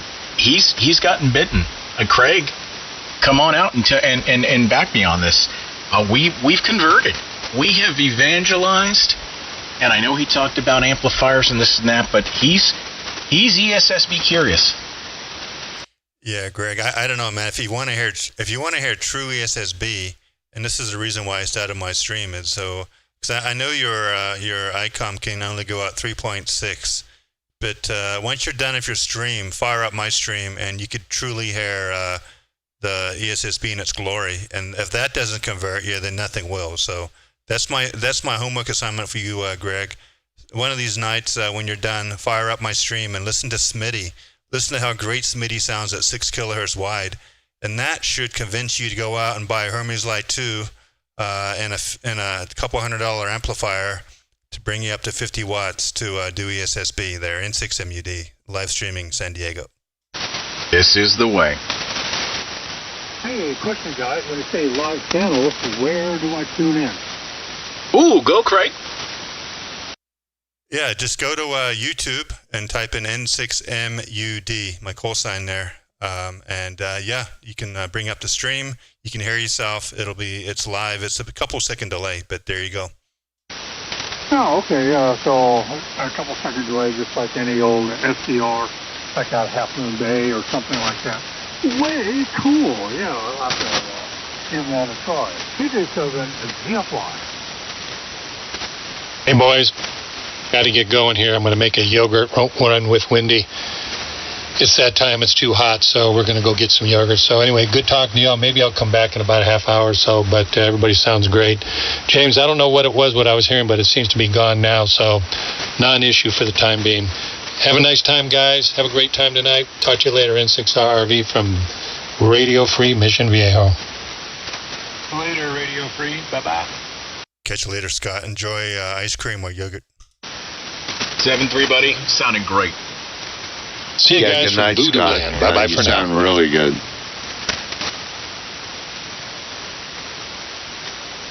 Yeah, James, I got to say, you're doing God's work there on Scotty's setup there. Just the right rollback on that clipper, the less drive, and it's nice and smooth.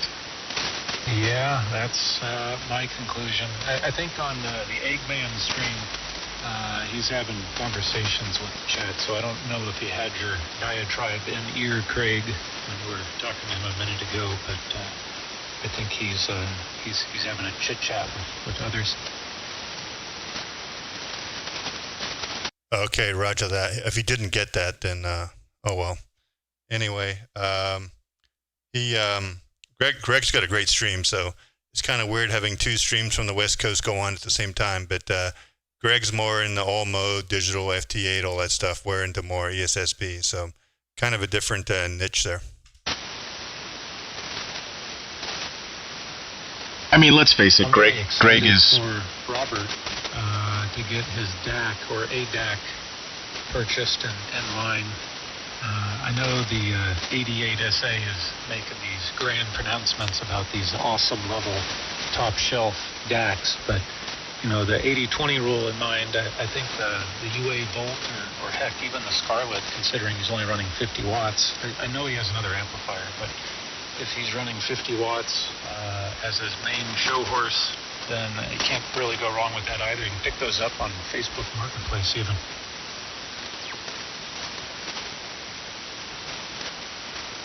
I had a bad experience with the Scarlett. Not a girl named Scarlett, but a Focusrite. Not a fan. But nothing wrong with their handling of audio. It was more driver related, and probably long since been fixed. But yeah, didn't have a good run with them, so never really gave them a fair shake. Sometimes Guitar Center has these UA Volts open box for $80, and that'd be like a real banger to pick one of those up. I mean, M audio DAC, he'd do really well with that too. Yeah, those Scarletts are like RF magnets, man. I couldn't get rid of the RF in mine. And drivers for it. And the last time a driver came out, I think it was in 2024, some nonsense. It's only a matter of time before Microsoft screws everything up, and you're stuck with a paperweight basically, and it can't do anything for you. Hey, Craig. Craig. You got covered a bit there at the beginning there, Craig, but I forgot that's actually something that was wrong with mine too. And I was only 100 watts back then on the ICOM, but it was a RF magnet. At least mine was. 100%. Yeah, I struggled with mine. I even wrapped mine in tin foil and did a bunch of toroids. Sent that thing right back and exchanged it for upgraded to an SSL2, and have never looked back. Did you have a comment there, Bob? RFB, go ahead. Oh no, I was just going to say that because I have a Scarlett, and yeah, you said it wasn't really a good interface when you're running RF. I just want, yeah. Anyway, I just thought I'd jump in. Yeah, you've got like I noticed you're 20 over, Bob. You've got a little like RF in your audio, and it could be from that Scarlett. It could be getting in from that Scarlett. So just food for thought there. Maybe. I only notice RF when you're 20 over. When you're weaker, I kind of hear it, but it's definitely in there right now. Test 1, 2, 3, 4, 5. 1, 2, 3, 4, 5. Everybody. Okay. Well, maybe I reset. I'm not on the Scarlett. I don't have Scarlett right now. Does anyone else hear that echo on Bob's audio? A little too weak for me, slightly, unfortunately. But he's only S9 here. He was a little louder before. He sounds pretty clear up here in Winston, Oregon. Yeah, he's about 5 over. I'll tell you what. I'll do a reset and see what happens. Yeah, thanks, guys. Yeah, Bob. Yeah, if you want to, while you're resetting, whatever, listen to the stream. You could hear it because you're 25 over in that last one. Hey, Bob, by the way, we like you enough that even if you've got a little RF in there, man, we're still going to keep the stool nice and warm for you. You can still hold the hall pass, Bob. Oh, maybe you're too kind. Hey, I got an announcement if I could. Yeah, go for it, man. Yeah, Roger. I was thinking, being as Craig's got his channel up live on YouTube, a buddy of mine right here in little itty-bitty Winston, Oregon, he's having a ham swap meet. Coming on up Saturday morning, September 5th, 7 a.m. sharp. And for those of you out there in YouTube land, Winston, Oregon is located between Eugene and Medford, just west of Interstate 5, actually south of Roseburg, like about 6 miles. So that'd be the biggest town north of us. And we only have one traffic light controlled intersection in town. The guy's name is Larry. His call sign is AA7SQ, Alpha Alpha 7 Sierra, Quebec. And he says free parking, free tables, free donuts and coffee. Be there at 7 a.m. sharp. I doubt if you're going to see any ESSB stuff. He's kind of an old school guy. but you'll see some brand new Yamaha or whatever those are. Yankees, yeah, those kind of radios, Kenwoods. I have never heard it pronounced that way. And all sorts of other paraphernalia. And if you got some stuff that you need to sell, well, bring it on over. Once again, this will be September 5th, Saturday morning, 7 a.m. sharp. Don't be late. Anyway, like I said, free tables, free parking, all that. Meet some of the voices that you may have been talking to, make some new friends, you know, whatever the little ham test is all about. So, anyway, there we go. Thank you, guys. This is KJ7 DFY.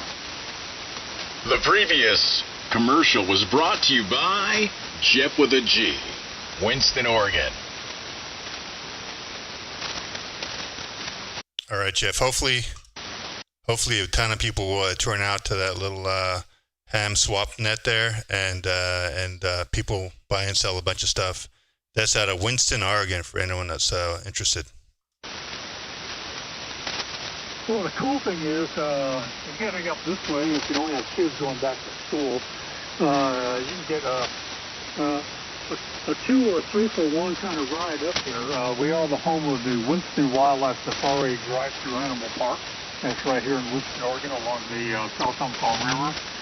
Crater Lake is not too far away. The beautiful Oregon coast is not too far away, going the opposite direction. And we're kind of right in the middle of it all. So, basically, we're about an hour and 20 minutes north of Medford. And don't worry about Southern California traffic, because it doesn't exist up here. When I say an hour and a half away, that's doing 70 miles an hour on the average. A lot of hills, a lot of valleys, a lot of rivers, a lot of scenery.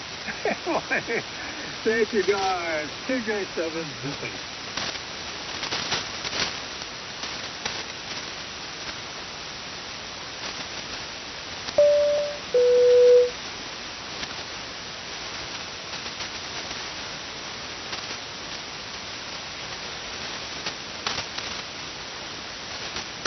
At 10 o'clock here, 10 o'clock Potato Land. That means TV show time with the wife. So carry on and have fun with the stream, Craig. Smitty, you're about 30 over last transmission. Craig, you're about 20. And Jeff with the G was about 15, sounding pretty good. And JWQ, if he's still in there, you can take my seat.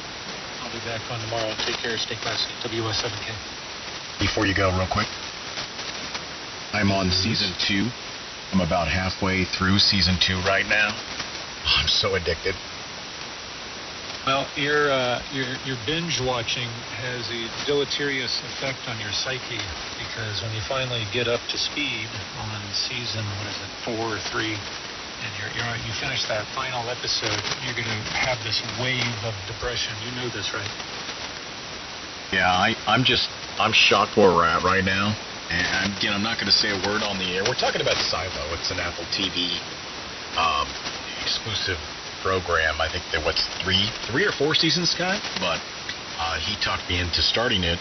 And season 1, at one point, I got to tell you, I felt kind of stuck where I wasn't sure whether I was going to start getting answers. But once that started happening, it had me.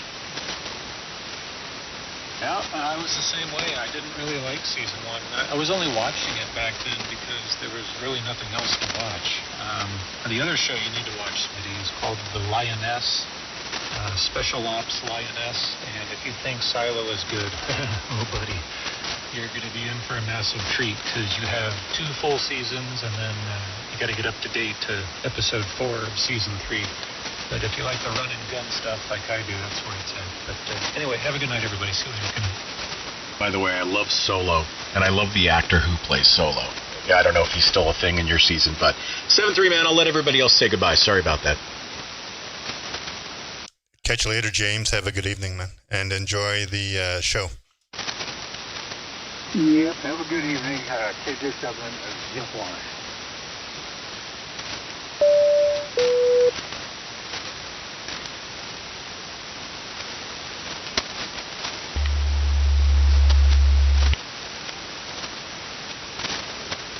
Time to ID N6MUD San Diego live streaming.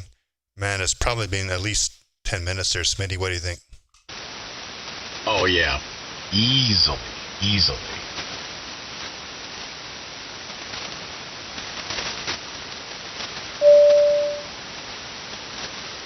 And Steve's right. 88SA Montu is a really good DAC for a couple $100. I've heard a couple guys run those on Thetis, and they sound pretty good. Didn't you have one of those, Smitty, or who am I confusing you? Maybe someone else? Which deck? It's I think it's Motu, M-O-T-U, the M2. No, I was running the Steinberg UR22 MK2, which isn't half bad. Okay, copy that. Hey, stand by 1 second here. I'm having some trouble. I'm not trying to purposely play a sound effect, but let me see if this works. This is the way. Okay, that worked. Now let's see if this works. I don't know what happened. My call button, my stewardess call button is no longer working. I hear it. I hear it. You do? Yeah, I got you. Kilo Echo 4 India uniform Quebec setup, but yeah, it's working. Okay, it sounds weird to me. Yeah, it's working, Smitty. Who is generating that? Hey, now we know the guilty. Yeah, I'm sorry, guys. I'm not hearing it locally, which is weird, so I didn't even know I was pressed. Well, I hit it, and then I was testing it and wondering why it wasn't working, and apparently it is working, so my bad, guys. Sorry about that. TWA Flight 51, now loading in Gate 5.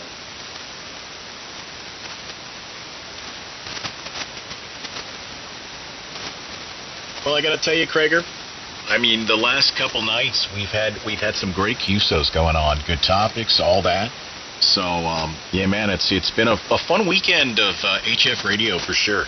WB1G, Sacra Tomatoes. Yeah, one of these nights, we should get Jeff, K4BLS, from his remote station on the cruise ship. That'd be something. I don't expect him to get on the first couple of nights there, but maybe one of the nights when he's got a little bit of time, he could fire up the remote station. That'd be kind of cool to get him on the stream here, on Nordic. What do you call that? In a ship, on a cruise ship there in the middle of Alaska. So there you go. That would be fun. Cruise ships on the air. There you go. The new West Coast net we should start. Oh, you guys know BLS had to have put his little remote setup in the bag. Oh yeah, he said he did.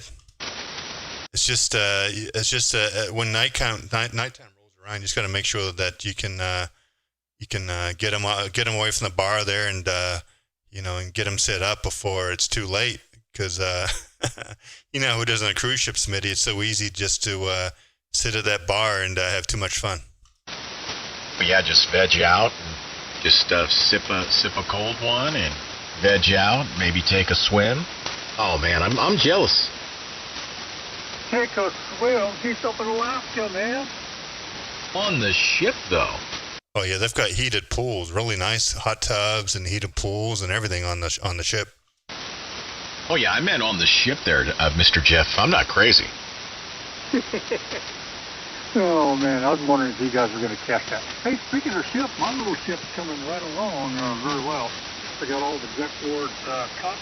They're all coated with resin. 306 degrees all the way around. I'm just adding gussets down inside the frame and making drainage canals down to the lowest point where the pour and foam's going to be. And next week I should be gluing, screwing, and glassing in my deckboard.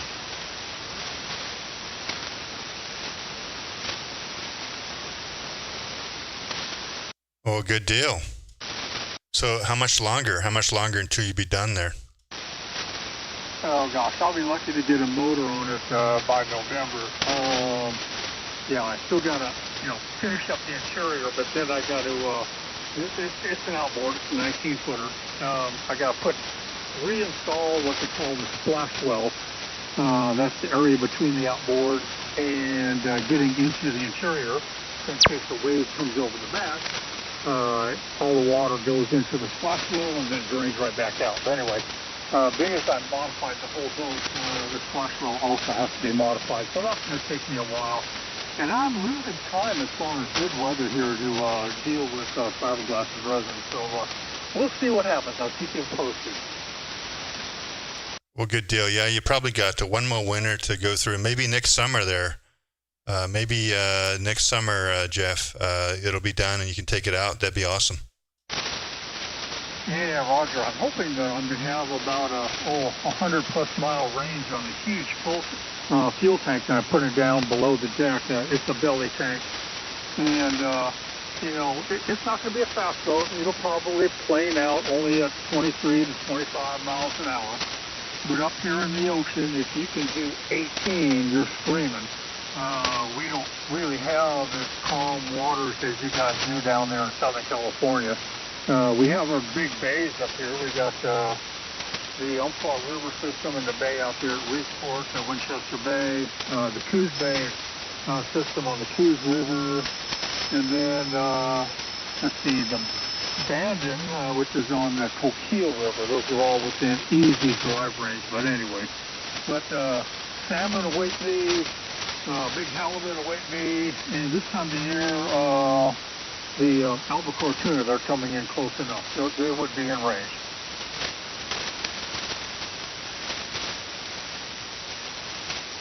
Good deal. How many feet long is the boat? Is it 20-footer or 25-footer?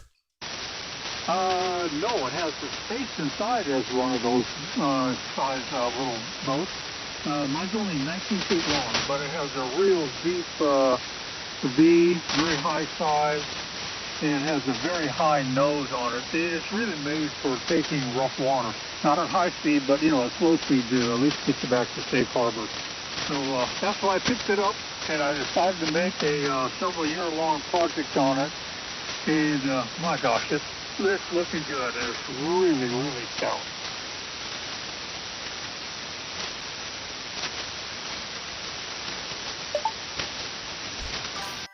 Well, good deal, man. Well, hopefully you'll get it done in time for next summer. Go out and get some fish. I love halibut. Halibut's one of my favorite fish, so if you can get some of those halibut, then I think you're going to be a happy camper there, Jeff. Yeah, Roger. Crazy thing, up here, all the guys, the charter boats and the guide services, they all go out and they fish for halibut at 300 and 400 feet deep. I'm thinking, why? Because I remember when I used to live down there by Malibu area, we used to fish for them just right on the outside of the breakers, within 100 yards of guys sitting there waiting for a good set of waves on their surfboard at Malibu Beach and Malibu Pier. And we were in like 50 feet of water, 35 feet of water, something like that, and pulling up this big monster halibut just right outside the shoreline. Well, we pulled up a lot of sharks, and the surfers didn't see them, but we sure seen them. But yeah, I want to try fishing along our shoreline in about the same depth of water, because we got a lot of sandy beaches up here in between all the volcanic features along our coast. And I will be willing to bet there's a missed opportunity just waiting for someone to come along and take advantage of. Yeah, when I used to do a lot of shore diving, scuba diving at La Jolla Shores, at the end of the dive, would come up from the canyon. It's a really deep canyon. Would come up and we'd slowly make our way towards shore into the water. We'd get into about 10 feet of water. And it would be kind of murky, because there's sand, but there'd be huge halibuts just sitting there covered in sand. And all you could see really is these beady eyes that are on top of their head, I guess, covered in sand though. And they'd see us coming along, and then they'd scurry out of the way. And they had to be, I don't know, probably 50, 60, 70-pound halibuts. But the thing was, we were in a reserve, so we could never catch them. But exactly, they like hanging out in shallow water, and yeah, they're easy to catch if you just got to know where they're at. That's the biggest thing. Yeah, Roger. Well, out there, I've been in a small craft before, just offshore, within, a mile, and you see these big balls of fish. We got sardines and herring, and we get anchovies up here too. halibut, they're predators, and they go where the food is. So if they're up shallow, they're eating bait fish. If they're out there in the deeper water, they're definitely feeding on squid. So there we go. Yeah, follow the food, you'll find the big predator fish, including the halibut. That's for sure. Copy that. Well, hopefully you'll come across some of those and fill up the freezer and get some halibut there. N6MUD live streaming on YouTube. Hey, Smitty, hopefully we didn't put you to sleep there with all that fish talk. No, not at all. In fact, I'm just on watch duty right now. I actually kind of enjoyed it here, listening for a bit. I'm on watch duty, and they got a little flare up, and boy, I forget about how those winds pick up there in the high desert there. 25, 26 miles an hour sustained winds pushing again towards all those communities there in North Reno. So fingers crossed. I'm sure the girl is fine. She's going to be just fine. She's outside of any of the evacuation zones by a hair, but she still is. But just all those people and stuff, and there's a couple little flare-ups there. So hopefully they keep those flare-ups at bay. Because the bulk of the fire is far from all those communities, but there are those couple southern flanks. Excuse me. Yeah, I was talking to JR about this. At first, I thought that fire was the same fire that's been burning all week with around JR or something, but they're separate fires. So, and he said that that it's not contained, but I thought it was maybe. I think he said did it hit the 395, and the 395 was acting as a fire break for it. Is that the same fire, this Smitty? So it really couldn't go any further west or something? Yeah, he's actually talking about I think he's talking about the bug fire. So the bug fire is the one that directly affected him, and 395 did hold it on the western flank of that fire. So it was definitely helpful. 395 does go right through this one as well, this fire. So as far as I can tell, looking at the hot spots and looking at the perimeter map, it doesn't look like it's jumped it. At this point where the fire is, 395 is actually running kind of northwest to southeast, for example. So it's kind of still looks like it's holding it back. But there's some communities there, so man, yeah, I think the university is going to be fine though, because that southeast side of the fire is doesn't look to be the big issue.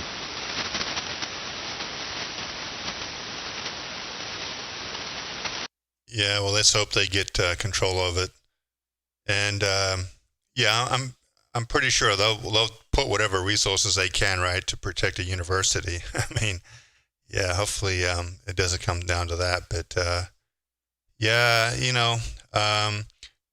evacuations, fires can definitely be a little disruptive. So hopefully your daughter can get back into the swing of things there and not have to worry about the fire, because that'll definitely get her attention and, make going to those classes a lot less desirable if she has to worry about being evacuated, right? Well, tomorrow's the first day of class, and so her and the roommates are in the apartment. And again, they're safe. They're not in evacuation zone or anything like that. So I said, hey, keep an eye on watch duty. I'm going to keep an eye on watch duty, and go on with life. And I think I was saying this to you, and I didn't mean for it to sound arrogant or anything like that, but the Reno Fire Department, the city fire department, and even Nevada. Well, I don't know how they classify it. I was going to say Cal Fire, but you know what I mean. The Department of whatever. They have a vested interest in making sure that university doesn't get affected at all. I imagine there's a lot of revenue. I mean, there's a lot of population that lives there because of that university. A lot of money going into that northern area of Reno. So it behooves them to not give it the whole beans.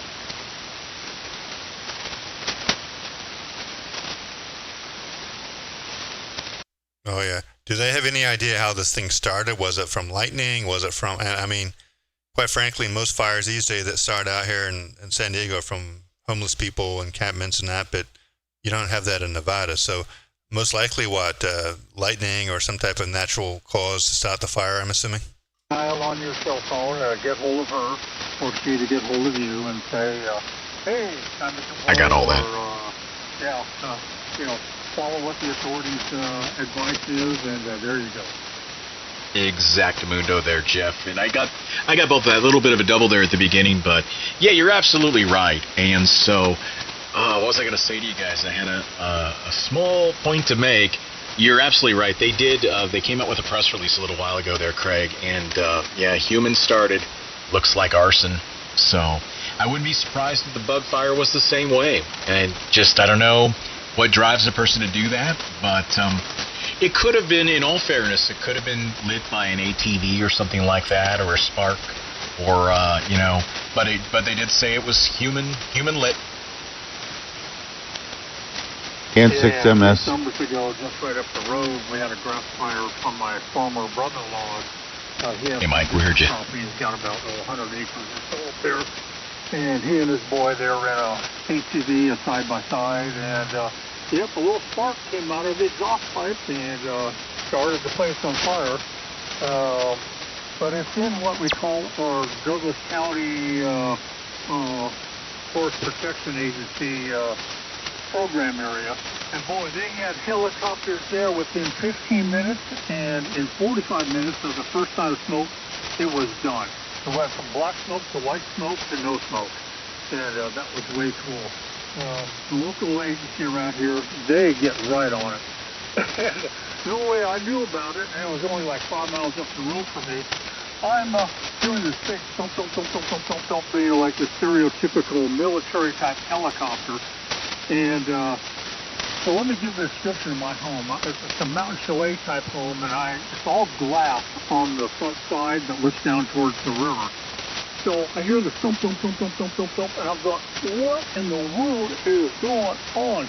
So I come out of the TV room and the radio room, sort of in the back of the house, and I go over there to the great room where all the glass is, and there's this huge helicopter looking at me into my big window. I'm going, oh my God, and they're picking up, and so I got about a half mile of calm water that I live on here. And they're scooping up water to go take to that fire. And so anyway, I saw that big helicopter there. I saw them scoop up the water, so then I called a few other neighbors. Oh yeah, it's right up the road, blah, blah, blah, on such and such road. Oh my goodness. And when I found out it was my former brother-in-law. Anyway, he had to pay for the mistake. Oh wow. So they held him accountable, and was there big fines associated or what? I don't know if there were fines, but I know there was a fee that went with it.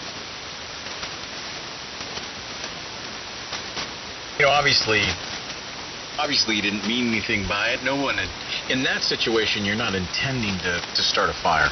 It sounds like this might have been somebody, with a lighter or something like that. Or I'm sure they'll investigate it and find out if there's any kind of chemical compound, gas or some kind of accelerant. But yeah, it's one of those things that I find it to be very odd that on a very high fire danger, I think it was a red flag or extreme red flag warning because of the high winds, and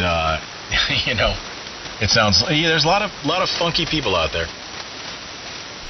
Yeah, Roger. Next weekend is the beginning of Mercury style hunting season here, and it goes on for 4 weeks.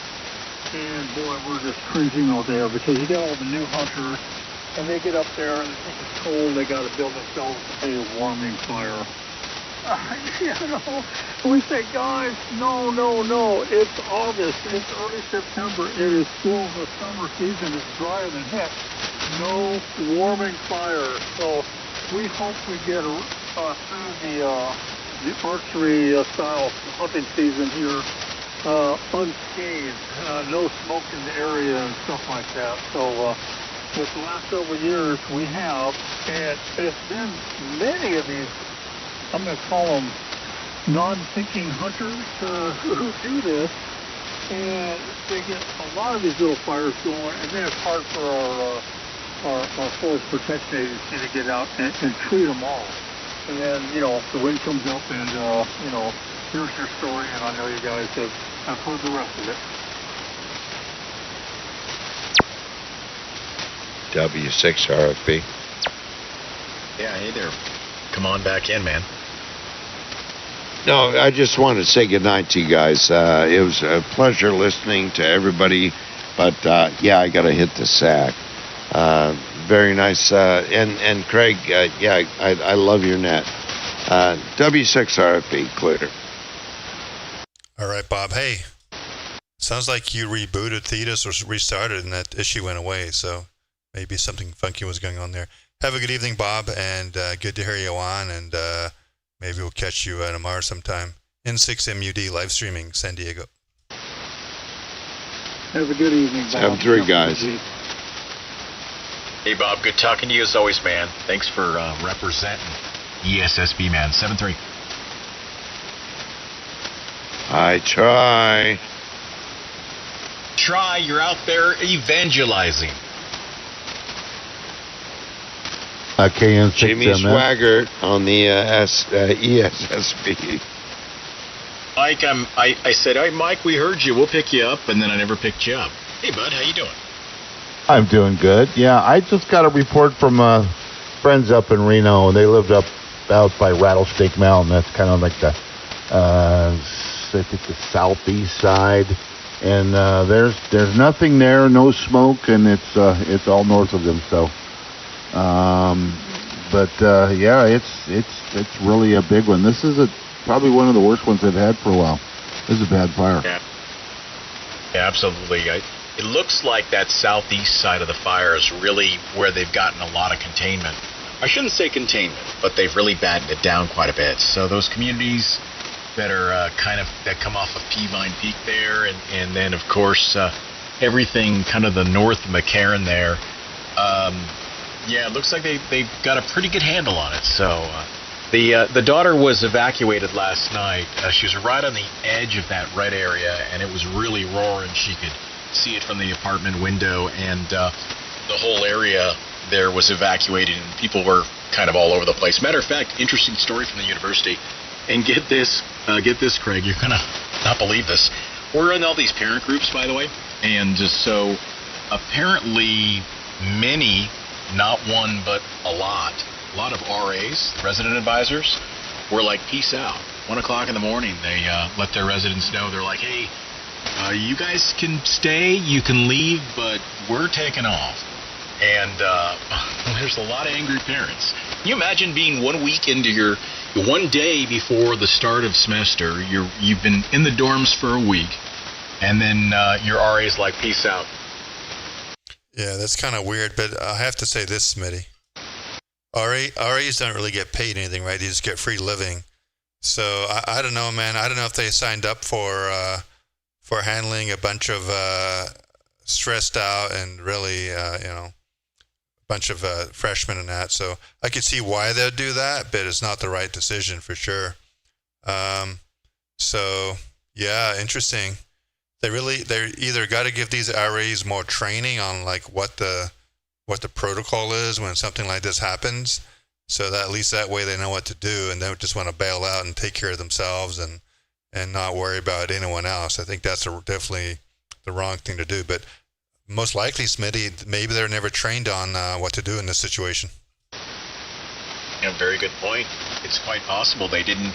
I'm not saying they didn't have a plan for a fire in a single dorm.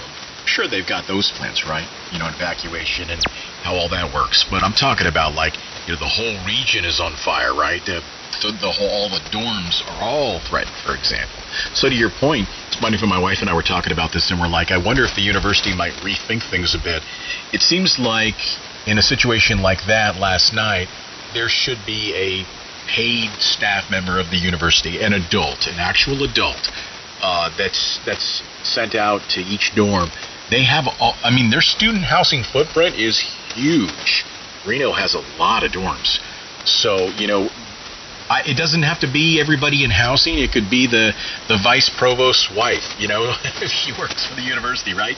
But they should have deployed an adult to each of these locations because, again, you got 18-year-old kids, little kids there.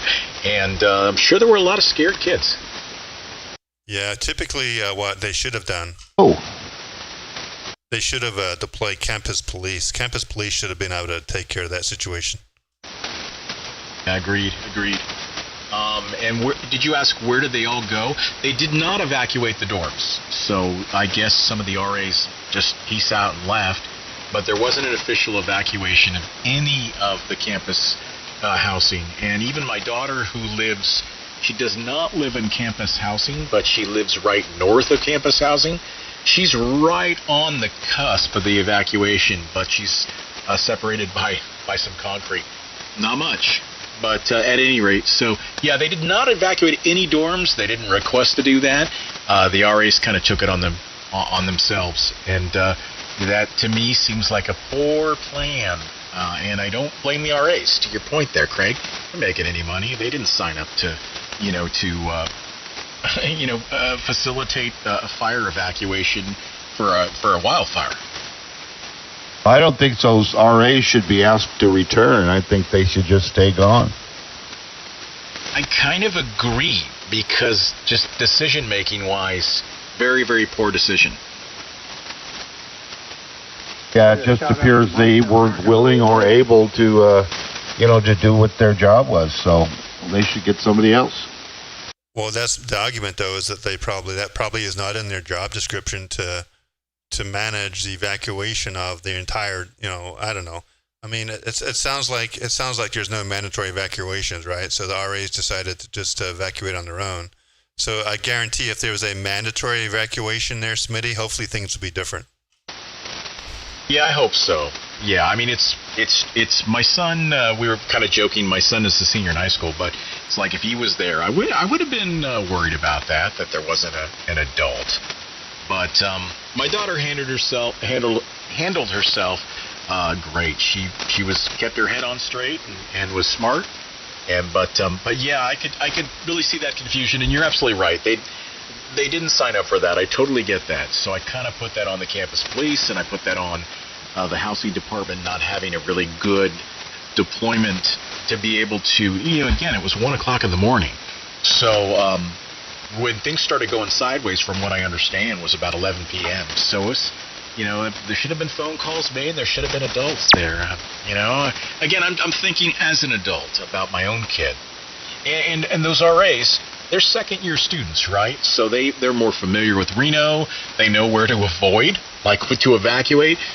They don't have cars, a lot of these dorm students, so they're walking. They're going to walk into downtown. So if they had to, but again, if it was a mandatory evacuation. So yeah, I feel bad for them. Here, shout out to Mike. Good evening. Jeff with a G. Hello. Yeah. How's life down there near Valencia? It's hot. It's been hot, and it's just going to keep getting hot. Yeah, Roger. We had a pretty, beginning of August, we were in the triple digits all through July, mid-80s, and right now, the last couple of days around here, mid-80s. So, yeah, not too bad. And no smoke this year. Thank goodness. Yeah, I went to Ventura to a car show down there at the Channel Islands Harbor, and it was about 72 degrees, a little chilly, and then on the way back it just went from like 75 to 105. Boy. Oh man. I miss surfing down there. I miss going fishing like out of Marina Del Rey or off of the gentleman that docked up at Malibu Pier, or at least he used to. And he's probably either at Marina Del Rey now or maybe Ventura. I don't know. What is the condition of Malibu Pier? Do you know? I don't know, but I was in a 1970 VW bus, and we did not have air conditioning. You opened the window, and it made it worse. The highway at 55.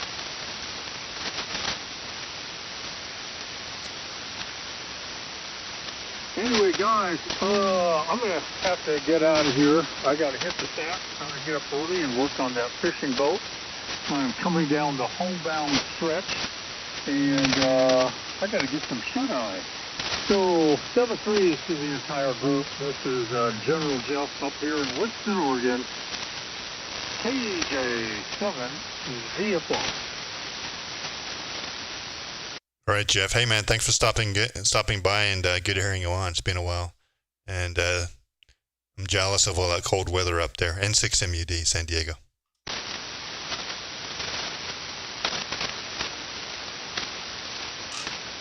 Well, I don't want the cards to fall, but I got an early morning.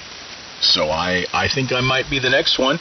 Mike, you still have Craig, and I'm not sure who else is lurking, but I think I'm punching out. A lot of fun again tonight, Craig. Great QSO, and I'll catch you later. 7-3 WB1G. All right, Smitty. KM6MS. And Craig, I'm on my last leg of my kitchen remodel. Tomorrow they come and put in all the doors and handles. So I think I just have 1 day left, and I get my life back. Good deal. Smitty, have a good evening, man. It's been fun. Maybe we'll catch you tomorrow if you're around. And good luck to your daughter. Hopefully she makes it through this. I'm sure she will, but sucks to be under these conditions on your first day back at school. Have a good evening, Smitty. And Mike, it's good to hear, man. So have you made any decision on the oven yet, or are you still looking around for the oven? And did you check out your breaker, if you got a 50 amp or a 30 amp circuit for that induction stove? Well, I have a 40, and I didn't know 40 was one of the options, but that seems to be what I have. I've done some research. I think there's a Samsung. I forgot to write down the name of it. There's one that was pretty high rated. I looked at the Bosch, and that was a little pricey for me. And I don't have a 50. So I'm still looking. I'm going to go through all the reviews, and I'm going to make sure I get the right glass on top, and then the right breaker size. Yeah, I didn't know 40 was an option. Maybe it is. Interesting. Yeah, it just means that I think all it means is that when some of these ovens, when they have the boost, the super powerful boost mode, it'll limit how much boost you'll get. So for your average day cooking, you're not going to see any difference. It's just when you try to boil a pot of water in 2 minutes or something, right? That's the stuff that you're going to maybe miss out on. But the difference between 40 and 50 is not much. Difference between 30 and 50 is more, and that's what I thought most people have. Maybe I got it wrong. I don't remember, but yeah, interesting that the options are 40 and 50. I'll have to double check that, but well, at least you're aware of it now, and you don't buy the wrong oven. For 40. I doubled with you there. At least you're aware of it now, and you don't buy the wrong oven. Yeah, and the danger is if you have an appliance that's trying to draw 50 and the wire size is only rated for 40, then you could have a problem. Well, the circuit breaker would catch you, but yeah. And then when they come to install it, they check all that out too. They'll go to the breaker and look at it. Yeah. So, that's my next thing. I'm going out tomorrow, and I'm going to go to a big appliance shop that has a whole lot of different options, and I'll bring my notes with me.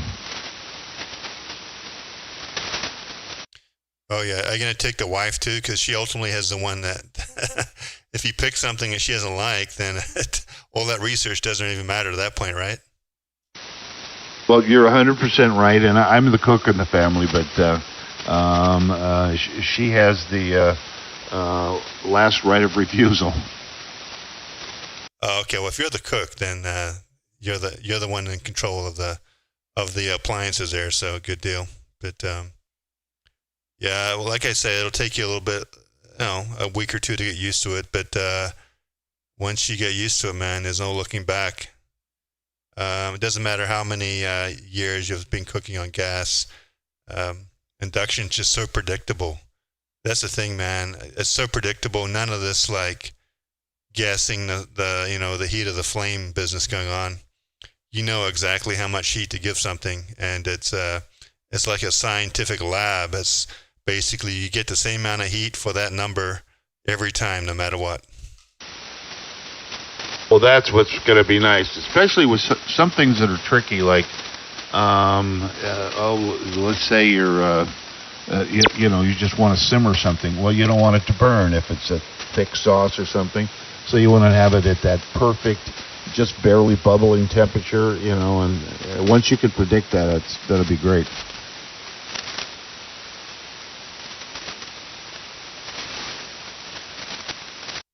Oh yeah. So you've got the oven to buy, but what about the other appliances? Like I know you said your fridge is fine. Is your dishwasher, is that fine? Or I guess is the oven the only thing you're replacing, or do you have other stuff too? Waste disposal maybe as well, right? RO, I think you've got it. We installed an RO, reverse osmosis water. We had an extra hole drilled into our countertop for that RO system. 006 total dissolved solids, gives you a readout, tells you when to change the filters, and the water tastes really great. So that was like a $500 option, but that was well spent. And the new dishwasher, the disposal, just because, I had the other one out. So, dishwasher is going to stay the same because I like it. But soon enough I can do that, but that's a little 1, 2, 3 job. Oh, good deal. Are you replacing the flooring as well? Are you getting new floors or tile, or what are you doing on the floor? Already did the floor, so it's good. Painted the kitchen too. Now that I got the kitchen looking so nice, I'm looking at my kitchen window that looks out towards the pool, and I'm going, that's an ugly window. I got to replace the window.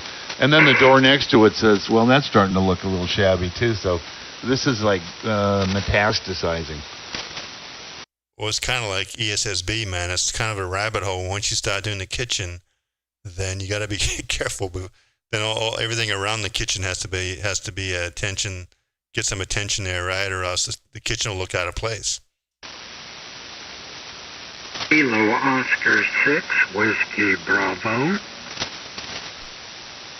Whiskey Bravo, good evening. Good evening. I was wondering if I could jump in here and bother you guys for a little bit of a radio check. Okay, yeah, you're N6 MUD, Craig in San Diego. You're at least a 10 over 9, peaking 15 over into San Diego. Sounds like you're running a remote station or something. You've got some background noise there, a little bit of a delay there, but the signal's strong, and I can copy you pretty good into San Diego. Okay, good enough. No, actually, I'm at home, and I'm at my home station. I'm running a 5-foot antenna 5 feet off the ground. Whereabouts is home? Because you're 20 over in that one, and how much power are you putting up? I'm out. The QTH here is Bakersfield, and I'm running 500 to 600 watts. Okay, well, good signal. 5 foot off the ground. Yeah, you're 20 over in that last one. So either we've got good band conditions, or that antenna 5 feet off the ground is working. Is that like one of those mag loops, or what type of antenna is it? Yes, it is. It's a mag loop, and I've got it tuned up for this frequency. And I've got a 5 BTV in the yard that's supposed to be in competition with it, and it really pales. Well, the vertical there, right? The 5 BTU, the vertical there is a different type of antenna. So if you're doing DX, I think the vertical may work better. But yeah, for this type of conversation, definitely the mag loop. So you've got a strong signal, but your audio is very narrow, very tinny sounding. Not sure what you can do about the audio there, but signal's great, and that mag loop's doing a good job. What about Valencia? Maybe Mike out there can give you a report. How's he sounding to you, Mike? Oh, about the same. Yeah, I'm getting to like those mag loops. I'm really thinking about one. They work well if you can't get them up 60 feet in the air.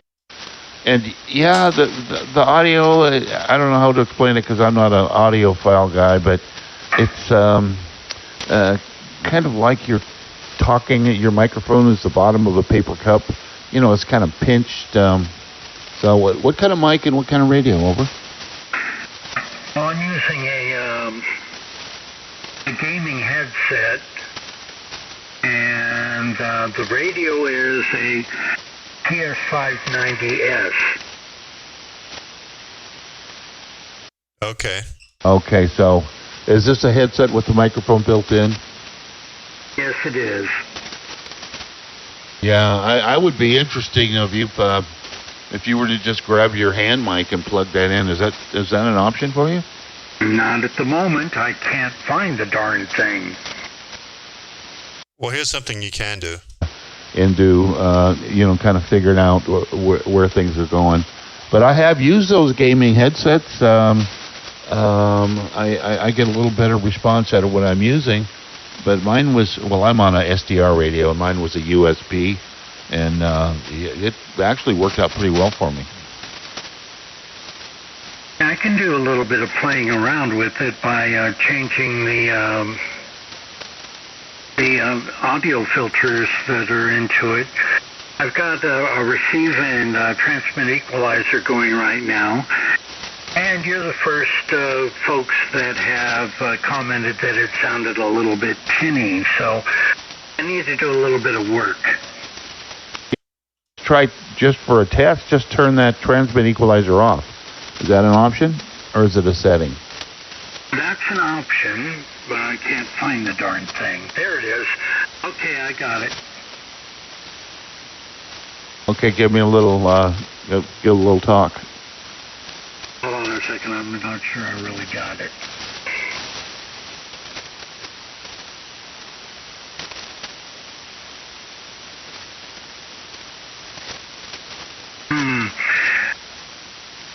Well, I'm looking, and all the menus that I have are not helping me one darn bit. Yeah, don't you hate that? Menu after menu after menu. It's just ridiculous. Well, one thing you can do, if you want to hear yourself, we're on a live stream on YouTube right now, so if you go to YouTube, type in my call sign N6MUD, N6MUD, and you can listen to yourself how you sound, if that would help you out. But yeah, it'll probably take a little bit of EQing, but I think we can get it to sound pretty decent if you can find the EQing stuff. I found it, and remarkably, it's not a very good setting. I could change it. Well, turning it off is a good thing. The current time, I think it's like 9:45, and you could fast forward to it and hear yourself. Okay. All right, I just tried a bass boost. Is that better? Yeah, it's sounding better, but see the bass boost in the waterfall. What about you, Craig? It is, but the reason why we want you to turn off the equalizer is that way we can tell, is it the microphone that's causing your audio problems, or is it the EQ? And that's how you kind of tell by just disabling the EQ. So if you could either make the EQ flat or just turn it off, and that way we can determine if it's the microphone. Okay, this is it with the equalizer turned off and no boost at all. Yeah, so that right there tells me it's the microphone. You're overdriving it or something there. Can you lower the mic gain? Oh, heck yeah. So leave the EQ off and lower the mic gain. And hold on a second, I gotta look for that now.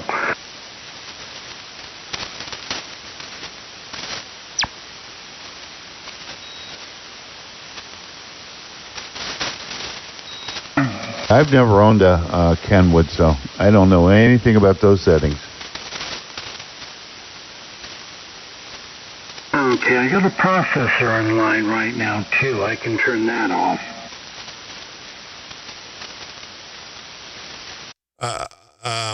Go ahead, but it's just interesting how everything, I can hear a hum in the background. It's just, you've got too much mic gain up. I think if you could lower the mic gain, that'd be the first thing I'd try. Okay. There it is.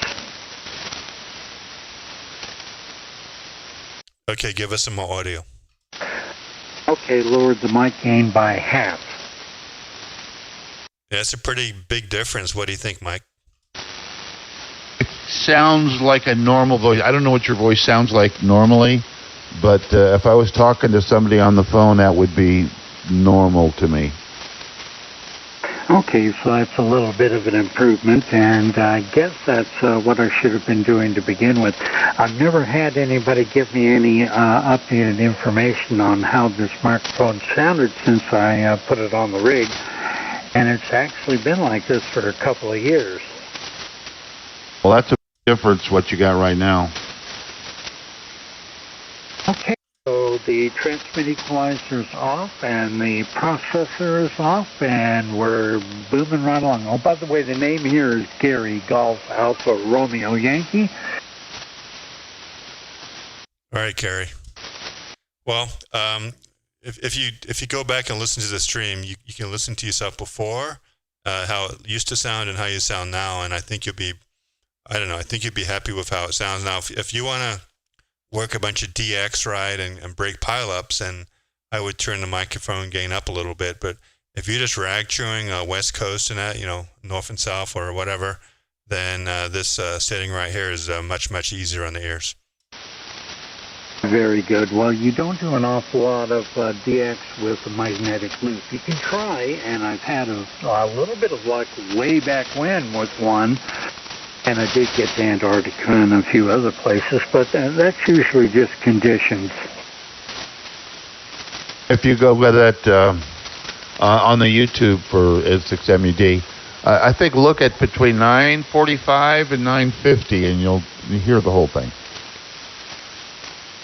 Okay, I'll have to do that when I sign off.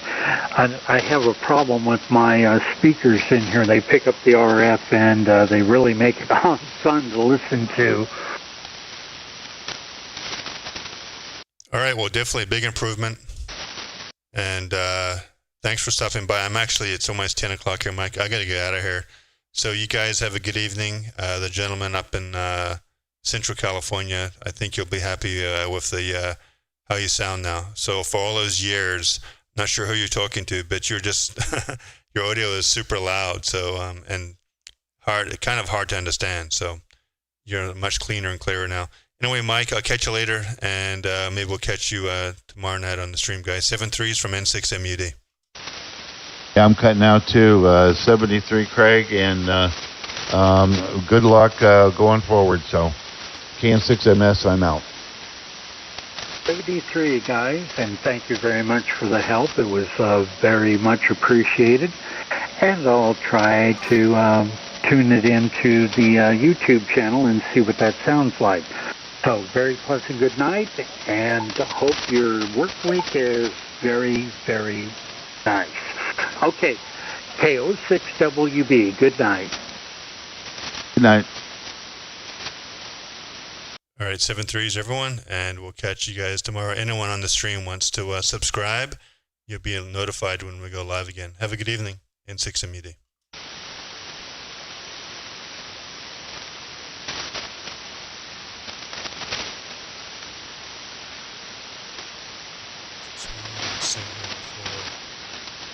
I sign out. Kind of curious what 20 meters is like right now.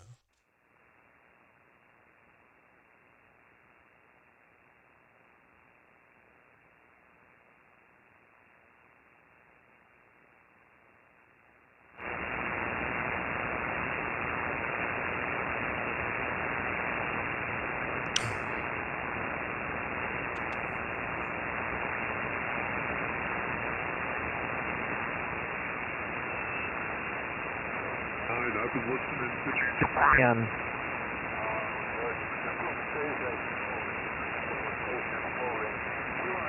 Seeing if I can hear any ZLs or VKs from Australia and New Zealand down under before I shut down for the night.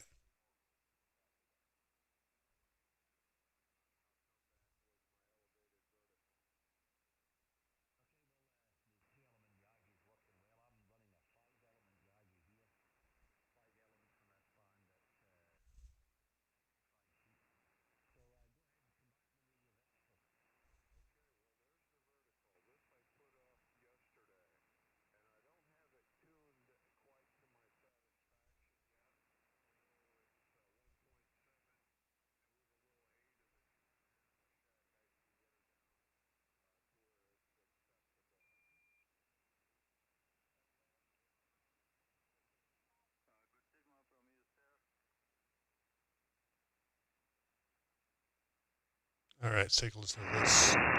Decent signal.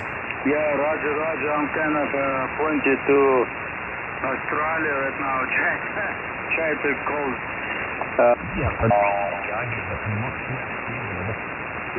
Yeah, that's playing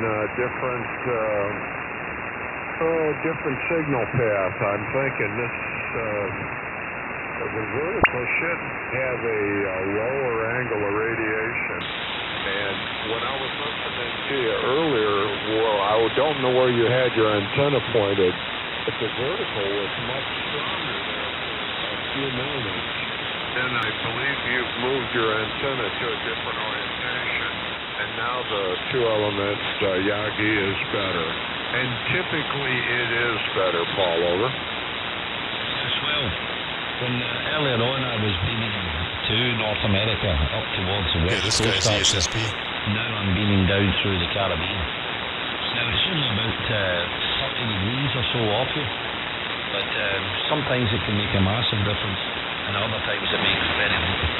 But to the Caribbean at the moment, Bob. Anyway, the vertical's working well, the Yagi's working well, both antennas playing extremely well. You've got terrific signal in here this morning. Okay, Bob, thanks for the call. There was a few others. I'm going to go make myself a coffee. It's nice to work you here on this morning. It's coming up for 7 o'clock. And still in darkness here. KB8DBJ, EA5JZ. Well, thank you, Paul. I appreciate it. Always a pleasure to hear you on the band. You got a great signal. And look forward to the next one. EA5JZ, EBJ73. 7 Anyone else before I go for this coffee?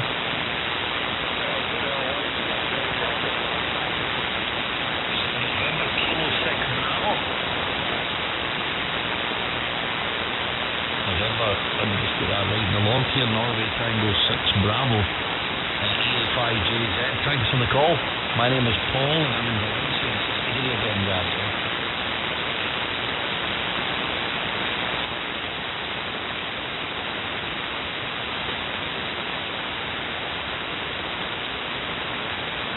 Thanks for the 5-9 plus. You're 5 and 9 here, Gary. 59 into Valencia. Okay, Gary, I'm going to go make a coffee. I know what's going to happen. If I don't go now, I'll end up sitting here for another half an hour before I make it. So I'm going to go and do it right now. And have a nice evening there. The remainder of the night, it's coming up for 7 a.m. here, of course. I think you must be around 1 in the morning, I guess. Catch you later, Gary. Cheers, mate. All the best. Bye-bye. I'll be back in a minute. I'm just going to go and make a quick coffee. It's just out the machine, so it only takes me a couple of minutes. EA5JZ, back in a moment.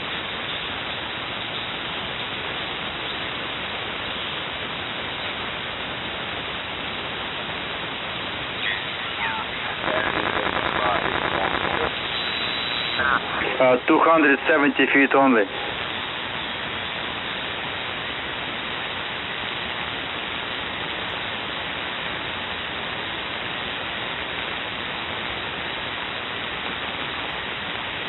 Roger, thank you, 73 to sir. Have a good evening.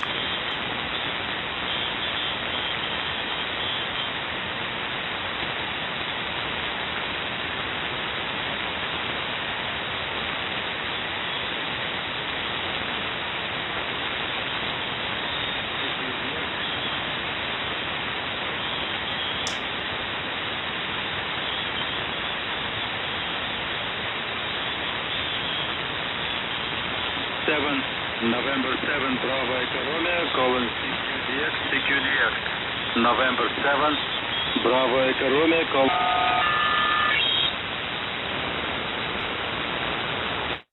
All right, doesn't look like there's too much activity. Guys, have a good evening, and we'll catch you tomorrow night on the stream.